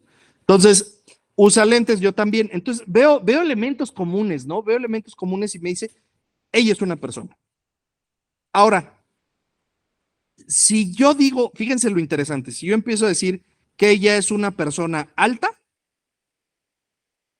a lo mejor dicen, pues ¿cómo le haces? Pues si estás viéndola desde la pantalla. ¿O alta para quién? A lo mejor es más alta que yo, a lo mejor no. Muy probablemente no, yo mido 1,85, entonces muy probablemente no. Cuando yo doy la característica de que es alta es diferente a si yo digo ella mide 1,60 y tantos. Porque en el 1,60 y tantos estoy haciendo una atribución libre de juicios de valor. Tomo un estándar y a partir de eso hago la medida. Si yo digo que una prenda está muy cara, lo hago en función de lo que a mí me parece que está caro. Si yo hago en función de que una prenda esté barata, es a partir de que yo esté barato. Ahí estoy haciendo juicios de valor. Por eso la verdad tiene como primera característica que solo puede ser descriptiva. Yo puedo decir, estos son lentes. Si yo empiezo a decir, oye, esto es una cabra, pues no, son lentes. Hay un consenso general en el lenguaje que dice que si yo me pongo esto, pack, son unos lentes. Cumple con la función de ver, cubre los dos ojos. Si fuera uno sería un monóculo. Si estuvieran oscuros serían lentes de sol, pero son lentes. Todos tenemos un acuerdo dentro del lenguaje que esto es una verdad descriptiva. Si ya decimos son lentes bonitos, son lentes feos, estoy agregando mis juicios de valor proyectados a los lentes. Ahora, cuando es independiente del emisor, fíjense qué interesante. Sara, no sé si puedas abrir tu micrófono, ¿es posible? ¿Podrías decir que estos son unos lentes? Estos son unos lentes. Iván, ¿ahí me echas la mano a decir lo mismo? Sí, son unos lentes. Gracias. ¿Cambió el contenido del mensaje o la realidad porque lo dijo alguien más? Y fíjense que si hay comentarios que si lo dice otra persona, cambian las cosas. No es lo mismo si yo salgo a criminalizar a la población de la clase media, así sale Peña Nieto a hacerlo, así sale López Obrador a hacerlo. Dijimos exactamente lo mismo, sí. El problema es que la acción tiene más peso cuando proviene de una autoridad. Es lo mismo que haga un análisis de las elecciones un crítico electoral a que lo haga una ministra suprema de la Corte de la Suprema Corte de Justicia. Es lo mismo que lo haga un presidente extranjero a que lo haga un ciudadano nacional, sí. Cambia un montón, jóvenes. Cambia toda la perspectiva dependiendo de quién fue el emisor. Las verdades no cumplen con eso. Si algo vamos a asumir que es una verdad, no puede ser diferente su carga valorativa dependiendo de quién lo emitió. si lo dice uno tiene que ser lo mismo que si lo dice otra persona. Ahora, ¿la verdad puede matizarse? Sí, sin duda. ¿Por qué? Porque va a existir, especialmente en el derecho, una verdad histórica o material que es la verdad como pasó, por hablar en términos coloquiales. Va a existir una verdad formal, que es la que esgrime una autoridad o un promovente, y va a existir una verdad legal, que es la verdad pues, que mejor construimos, ¿no? ¿Es la verdad legal igualita a las verdades históricas? No. No puede, es muy difícil. Allegarse de todos los elementos probatorios en un caso para que la verdad legal sea exactamente igual a la verdad histórica, muy difícil. Tienen que ser los llamados casos sencillos, ¿no? Que los hechos y la norma aplicable son facilísimas de hacer. Vi al cuate en flagrancia matando a alguien, lo mató, se cumple el delito de homicidio, tengo el arma, tengo testigos, tengo todo. Ese es un caso idóneo. Discúlpenme, pero los casos idóneos difícilmente llegan a las salas superiores de los tribunales electorales, ¿no? Hay un tema de, se cuenta cómo pasaron los hechos, se recaban las pruebas propias, se recaban los testimonios de otras personas, si hay contradicción se llama a otros partidos para que expongan. ¿Sí me explico? O sea, la verdad puede ocurrir, sí puede ocurrir, pero puede ocurrir matizada. La verdad subjetiva, que es la verdad como nosotros la percibimos, pues es una verdad que puede estar viciada por mi experiencia racional. Así funcionan, por ejemplo, los sesgos cognitivos. No, si yo veo, por decirles algo, y es algo que se platica mucho en clase, ¿ustedes creen que a un profesor o a un jefe o a un superior le caen bien todos sus trabajadores o todos sus alumnos? No. No, la realidad es que podemos no llevarnos bien. Es más, muy probablemente yo con muchas personas con las que me llevo bien hoy por hoy, no me llevaría bien si no hubieran sido mis alumnos. Pero hay un imperativo categórico, ¿no? Donde se supone que yo tengo que tratar a la persona de cierta forma. Y que a lo mejor a mí en mi verdad no me gustan los machistas o las feministas, o no me gustan los de izquierda o los de derecha, ¿no? Pero esas son verdades valorativas y son verdades atribuibles al sujeto. Son verdades que en principio no afectan al derecho. ¿Cuándo sí puede afectar? Bueno, por ejemplo, en caso de daños, es muy típico que si alguien se siente afectado en su honra o en su propia estima, pues accione el daño moral y existen medidas cuantificables para ver si efectivamente ocurrió este daño o no. Pero son situaciones de excepción, no son reglas generales. Entonces decimos, normalmente el derecho trabaja a partir de tres verdades. La histórica, que fue los hechos como sucedieron, verdad a la cual aspiramos, pero nunca vamos a llegar. La verdad formal, que tiene que ver con la verdad que esgrimen las partes o las autoridades, ¿no? La verdad formal de Peña Nieto, aquí sí vamos a hablar de Peña Nieto de Ayotzinapa, pues dista mucho de ser la verdad histórica. Bueno, al menos yo lo veo así. Todavía no terminamos y no cerramos con ese tema, pero sabemos que la verdad formal algo dañado tiene, ¿no? Algo no nos convence que seguimos hablando de Ayotzinapa a no sé cuántos años, ya casi 10 años más. Bueno, el número de años que fueran. Algo no nos convence de esa verdad. Viene un siguiente paso que también es importante para mí exponerles a ustedes. La verdad legal. Bueno, la verdad legal es la verdad decisoria de un tribunal. Y es la mejor verdad o la verdad más segura que tenemos. ¿Es perfectible? Sí. ¿Tiene áreas de oportunidad? Siempre va a tener áreas de oportunidad. Discúlpenme, pero también un fallo, si no es susceptible de cambiar, pues no es fallo, porque el derecho es mutable. Lo que decimos hoy quizá en 10 años no tenga aplicación. Un ejemplo que pongo mucho en clase es, les digo, jóvenes, si ustedes estuvieran aquí hace 10 años, ¿cuántos estaríamos en clase online? Pues no, estaríamos ahí en la Eje, en Parque San Andrés. Porque la forma online empezó a llegar a partir de la pandemia. Y si después le dijera, oigan, y hace 20 años hubiera habido el mismo número de mujeres, pues no. Y hace 30 años el mismo número de hombres morenos, pues no. Entonces, fíjense cómo no, o sea, la realidad también se modaliza. El derecho es un sistema, si hacemos caso a las teorías de Luhmann y de Talcott-Parsons, que sus elementos padecen de entropía, es decir, en algún momento son caóticos, salen y se recomponen. No, parte de que el derecho se entienda como un sistema, que por ejemplo a José Ramón Narváez le choca esta definición, es que es un todo ordenado, pero es un todo ordenado, entiéndanlo en tema grande, es un todo ordenado porque tiene normas ordenadas y jerarquizadas, porque tiene funcionarios que lo aplican, porque tiene receptores, pero todo esto se afecta. Y se afecta además también por factores externos. O sea, es, por ejemplo, difícil entender que la perspectiva de género tenga tanto permeo si no entendemos la revolución feminista. Es difícil entender el artículo 123 constitucional si no entendemos la historia de la Revolución Mexicana. El propio derecho electoral no lo podemos entender sin el proceso de partido único del PRI. No podemos entender un árbitro de reglas de juego. Entonces, la verdad a la que nos aproximamos es la verdad legal y es la verdad que construyen los órganos decisores. Puede ser un juez, puede ser, pero es aquel que decide. Es decir, si yo soy una fiscalía y propongo que este es el crimen que ocurrió, ahí no estoy generando verdad legal, estoy generando una verdad formal. Es verdad legal hasta que alguien dice, esta es la verdad. Y esa persona tiene que tener la capacidad de decidir que así fue, que ocurrieron los hechos.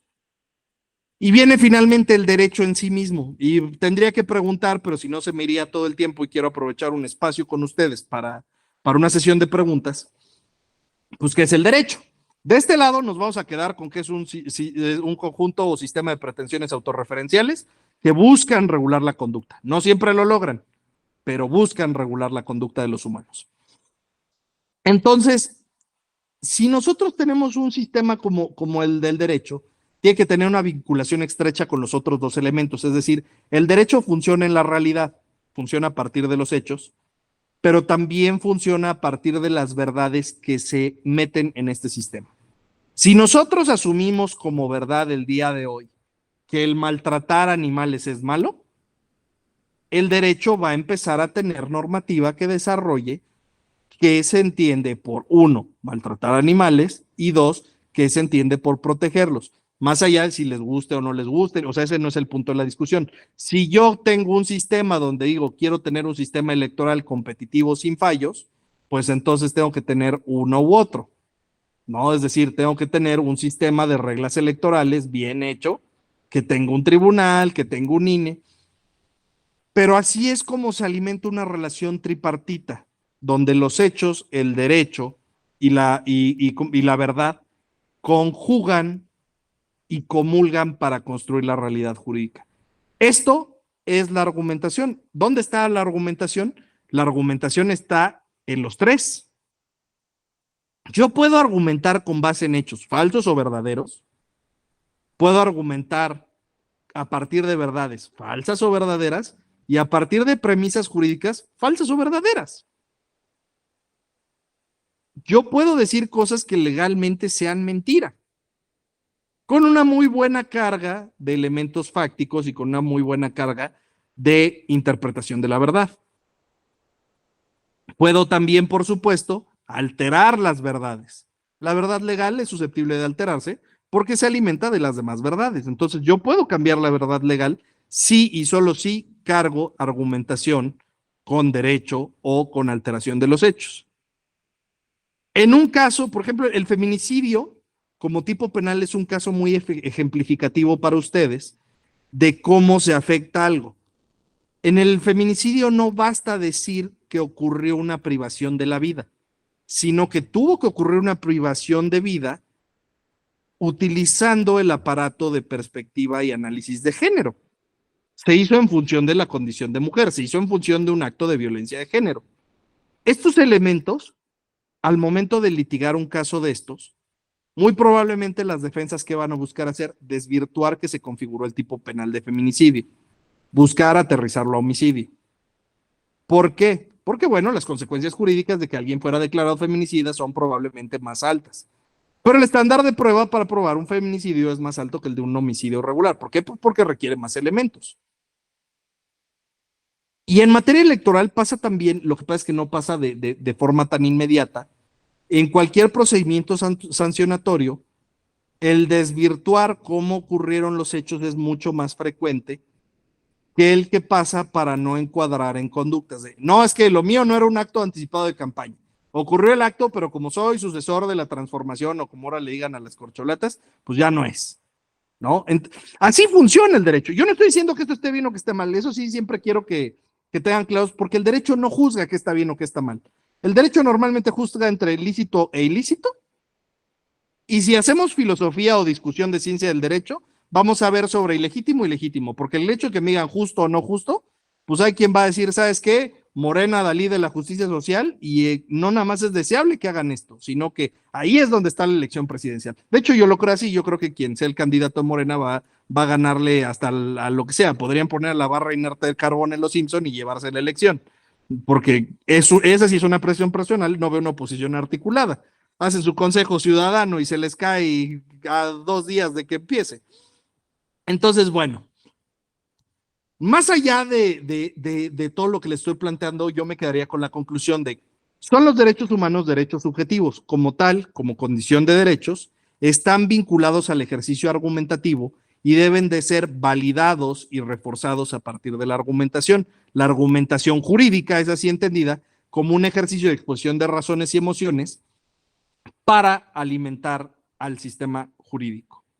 No sé, yo normalmente me espero con 20 minutos para hacer preguntas libres, porque no me gusta monopolizar el espacio de clase. Entonces, yo con esto cerraré mi exposición. Les agradecería muchísimo el tiempo. Espero que haya tenido sentido lo que les estoy diciendo y ver si hay dudas puntuales de lo que estoy planteando. Muchas gracias.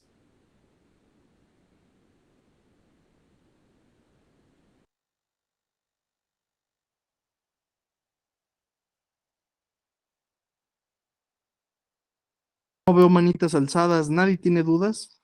La verdad es que siento que es un tema que da para muchísimo.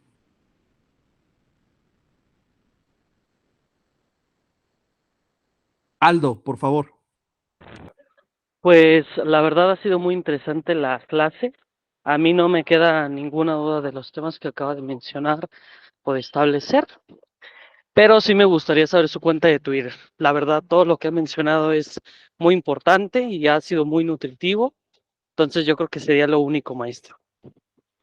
Sí, me pueden seguir. De hecho, la EGE lo publicó en Twitter, en el @arzobispo Manuel. No es un tema de ego, es un tema de que se ríen como expongo en clase. Como verán, aquí no pasa, pero de repente a Iván sí le ha tocado, empiezo a pontificar, entonces todos se atacan de la risa de que parezco pastor cristiano a la hora de exponer.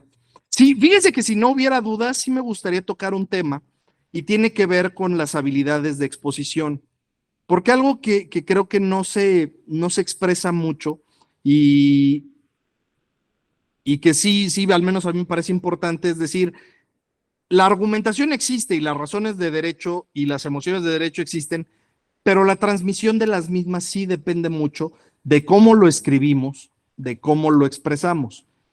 Y hay este ejercicio no lo voy a poder hacer con ustedes porque es una sola sesión, pero yo, por ejemplo, en mi aula siempre pongo para los jóvenes quién es un buen orador y quién es un mal orador. ¿Y quién es un buen orador? No saben, o sea, se acaban que si Barack Obama, que si Winston Churchill, que si Hitler, el que ustedes me digan, o sea, de verdad traen unos muy buenos. ¿Y qué creen? No importa la universidad de donde sean, porque ya chequé a ver si no es un tema de si es de ¿cómo se llama?, de privado o pública. Entonces me dicen que López Obrador es un mal orador. Fíjense nada más esto. El 85% de personas que me ponen un ejemplo de un mal orador me ponen a Andrés Manuel López Obrador. Y la pregunta obligada es, oigan, pues si es tan mal orador el güey, ¿por qué el 85% de personas lo traen en la cabeza? Jonathan, por favor, adelante. No, ahí estoy totalmente en desacuerdo con sus alumnos. Creo que es de los mejores que ha tenido México, porque él habla a públicos distintos. Cuando lo ves en sus asambleas no lo paras. O sea, entonces él va midiendo con quién habla, si está con medios, si está con la gente, si está en calle, si está en un meeting, y yo creo que se adapta a todas las características. No, y yo trabajo en el PAN, para que no crean que lo digo porque Morena, yo trabajo en el PAN, pero se le reconoce lo bueno que es también para la comunicación, para muchos temas. No por nada está donde está, y como usted dice, no por nada no tenemos la más mínima posibilidad de competir en el 24, ¿no? Entonces, creo que es de los mejores. Y me regreso un poco, ya aprovechando que tomé la voz, en el tema de la verdad. Sé que estuve leyendo un poco de Ratzinger. Tampoco soy religioso, para que no crean que porque estoy No, lo tomo como pensador universalista. Pero se me hace uno de los mejores teólogos también, el Papa Ratzinger. Entonces, él decía que él veía que en la actualidad estamos viviendo en algo que él le llama la dictadura del relativismo. Hoy en día todo el mundo tiene su verdad y todo el mundo la defiende, pero él dice, pero verdad solo hay una. Y me voy al tema jurídico, ahí hay un pagaré, es un pagaré, esa es la verdad. Tú no le puedes decir, no, ese es un papel que no vale, ese es un papel, es un citatorio, etcétera. No, el pagaré tiene las características del pagaré y pues, el sistema jurídico lo reconoce como un pagaré. Si tiene la firma bien, si no es tuya, si es justo o no es justo, ese es otro rollo. Pero la verdad en sí es que es un pagaré. Pero se me hizo muy interesante esa opinión de Ratzinger, porque sí, actualmente muchos defienden su verdad, aunque toda la sociedad diga, esto no es verdad, pero si alguien dice es verdad, muchas veces pues hasta lo tienes que respetar si no eres vilipendiado y te avientan piedras y todo el tema. Entonces creo que está interesante la clase de hoy. Sí, es que precisamente, y esto sí es importante, una verdad que no se puede defender con razones, normalmente es porque muy probablemente no es verdad.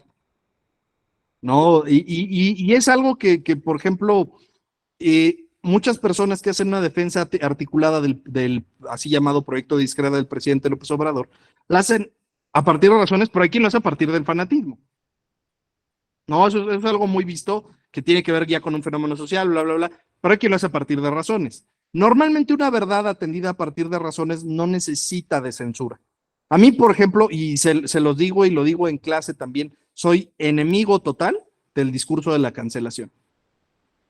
Yo creo que existe un derecho nato a ser un imbécil y a tener opiniones controvertidas.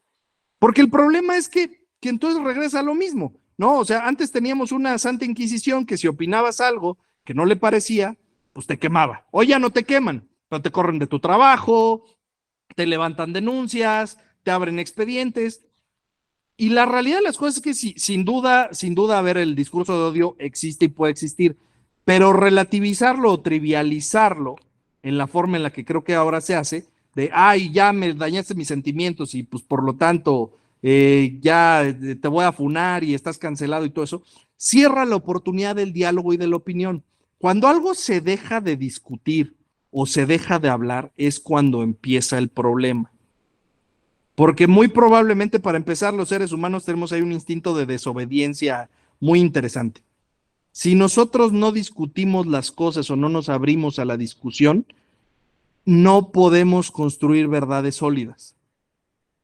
Digo, yo no voy a hablar aquí de mis puntos de vista personales, pero algunas veces en clase, a fuerza tenemos que discutir temas lo que yo les llamo limítrofes del derecho, ¿no? Aborto, tema electoral, porque mi clase es de litigio estratégico, litigio encaminado a derechos humanos. Es a fuerza que hablemos de, por ejemplo, de la transexualidad, porque son los casos que hoy por hoy discute la Corte. Y de repente me tocó una ocasión de abortos, me dice una compañera, me dice, es que sabe que yo no creo que alguien que sea hombre tenga la opinión, o sea, que opinar respecto del aborto. Y digo, a lo mejor usted tiene razón, pero el tema es que es una situación que afecta a todos, es decir, afecta al hombre que quiere que su mujer aborte, afecta al que va a ser abortado. O sea, yo no le estoy diciendo que me dé la razón, yo lo que estoy diciendo es que me escuche. Ya después de escuchado, si decide de todas maneras mentarme la madre, decirme usted es un provida o es un abortista de primera, pues es otra cosa, pero el ejercicio de la discusión ya ocurrió y el derecho se alimenta de ejercicios deliberativos. Las propias demandas, el argumento y el contraargumento son de ejercicios deliberativos. Estimado Carlos, ya te hice esperar mucho, pero por favor, adelante. Gracias, maestro José Manuel, no te preocupes, más bien yo soy el que interrumpe. Pues mira, sobre la pregunta que nos planteas, comparto la percepción que tiene el licenciado Jonathan sobre el perfil de orador del presidente. A lo mejor los alumnos que nos refieres, se han enfocado a lo mejor al presidente en su función de comunicador en las mañaneras. Sin embargo, ese perfil de orador no es al gran público. Si ustedes se dan cuenta, es dirigido a los comunicadores que les formulan preguntas y que tienen acceso al gran público a través de los distintos medios. Sin embargo, yo creo que lo que menciona el licenciado Jonathan es esa otra faceta del presidente inclusive antes de ser presidente, cuando se reunía en las plazas públicas.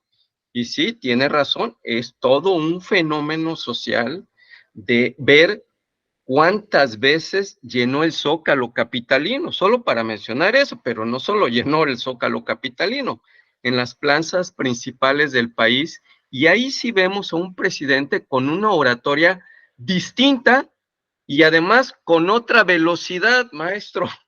Si ustedes se fijan en las mañaneras, es muy pausado a propósito, inclusive hace como que se le olvidan los nombres de las personas para no referirlos directamente, pero en la plaza pública es otro personaje, es otra la comunicación, y tan es otra la comunicación que sí genera ese proceso, ahora sí que difícil de retroalimentación en lo individual, pero sí en lo colectivo, y por eso convocaba a tantas personas. También hay que tener presente que es un ejercicio que puso en práctica durante muchísimos años, prácticamente desde que renunció, bueno, que pidió licencia como jefe de gobierno en el año 2005 para irse a la campaña del 2006, prácticamente estuvo en campaña desde ese momento, ¿no? O sea, fíjense cuántos años para ganar el proceso electoral 2018.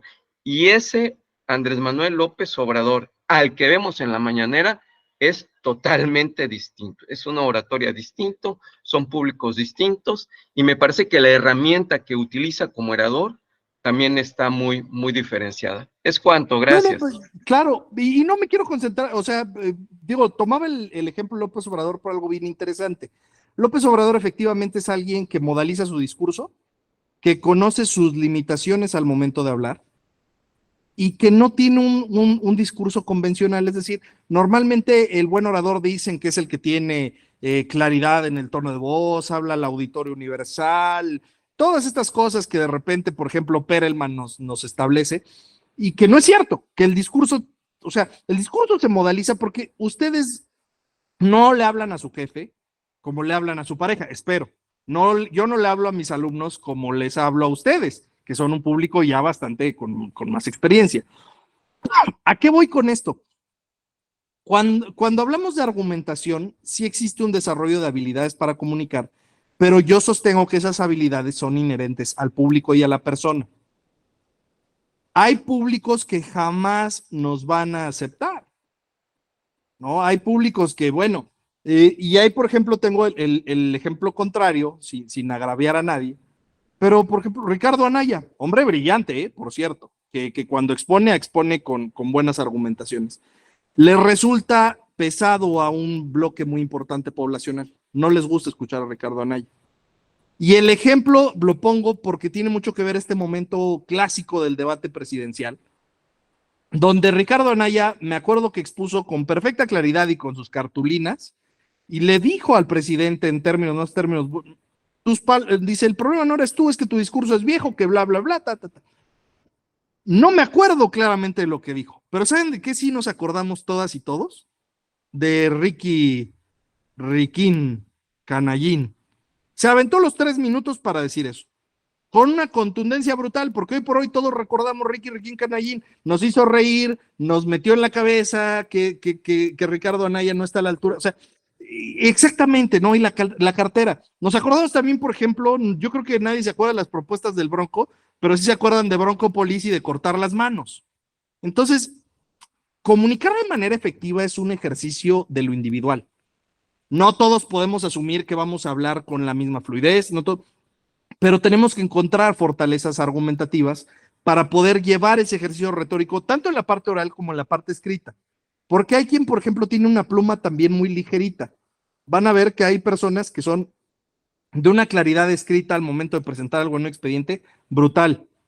Y está el señor párrafo de 20 hojas que dices, o sea, sí, quizá tiene razón, pero es muy complicado, muy difícil de leer. Yo hace poquito, como parte de sus actividades, los chicos del Tecnológico de Monterrey desarrollan un amparo y tuve un grupo de chicos que al momento de desarrollar los antecedentes del amparo, no lo hizo por puntos. Y bien dicen, es que la ley no dice que sea así. Pues no, pero es que imagínense que eres secretario y que tienes que resolver respecto de un amparo. Jesús bendito, pues. tendrías y justo, ¿no? Buen orador con fuerza argumentativa y muy en orador clásico, además. Diego Fernández de Ceballos nos pone aquí. Y Diego Fernández de Ceballos es un gran orador. Yo el único defecto que le encontré es que, por ejemplo, Diego Fernández de Ceballos es barroco en su expresar, muy a propósito, porque a él le gusta ser así. O sea, es una persona que utiliza un lenguaje elevado, especialmente porque es una estrategia retórica para basurear a su oponente, ¿no? De colocarse en una situación de superioridad intelectual aparente. Ahora, ¿eso está bien o está mal? No lo sé, a él le funciona de maravilla, ¿no? También regreso a estos debates con López Obrador donde le dice, es que yo no soy rico como tú, le dice, pues ni deberías porque no has trabajado lo que yo. Y lo tomó en ese momento fuera de ¿cómo se llama? De cancha. Vean el video cómo reacciona, es de las pocas veces que ustedes van a ver al presidente López Obrador mover la cara como de no, o sea, como que no da crédito a lo que le están diciendo. Claro, ya pasaron muchos años, él ahora, hoy por hoy es consumadísimo. Su colmillo en la respuesta y en la oratoria es digno de estudio y estoy seguro que lo seguiremos estudiando como comunicador años después, más allá de si su gobierno fue bueno o malo, si sus ideas fueron buenas o malas. O sea, yo les hablo del personaje histórico. Estas capacidades retóricas son muy raras de observar en cualquier político. Digo, yo cerraría con eso, ¿no? También decirles en esta parte que tuve que hacerlo de forma muy, muy breve. Tengo a José Alfredo. Por favor, José Alfredo, ya para... Sí, nada más que, a ver si te podemos regresar. Hablabas de que tus alumnos escribieron los hechos sin señalarlos en puntos. Ahí te quedaste. Sí, pues me trabé. Y no me lo pusieron en puntos. Yo les decía, es que esto es complicadísimo de leer. La forma de expresar también a nivel escrito es bien importante. Si ustedes no pueden expresar o llevar a cabo que quien conozca el asunto lo entienda con claridad, hay un mal ejercicio de la argumentación, ¿no? Entonces, lo decía como ejemplo para decir, esto no nada más pasa a nivel oral, pasa también a nivel escrito, ¿no? Entonces, me voy a quedar con esto. De verdad, me hubiera gustado tener un poco más de tiempo para abarcar la totalidad de lo que quería exponer, pero me quedo a sus órdenes. En el ad de Twitter contesto todo lo que ustedes quieran. Y de verdad aprecio muchísimo la oportunidad de la Escuela Judicial, como siempre. Tengo hasta buena suerte. Mi programa de la democracia en pantalla es el más visto, más que creo que ni el de Carbonell o el de Tito. Entonces, creo que siempre he sido muy, muy afortunado con el tribunal y con la audiencia que tengo. Además, me encantó participar con todas y todos ustedes. De verdad, gracias por mantenerme el paso, gracias por escuchar mis barbaridades y espero verlos pronto. Hasta pronto, muchas Muchas gracias. gracias. Buen inicio de semana a todas y a todos. Igualmente, hasta luego. Hasta luego.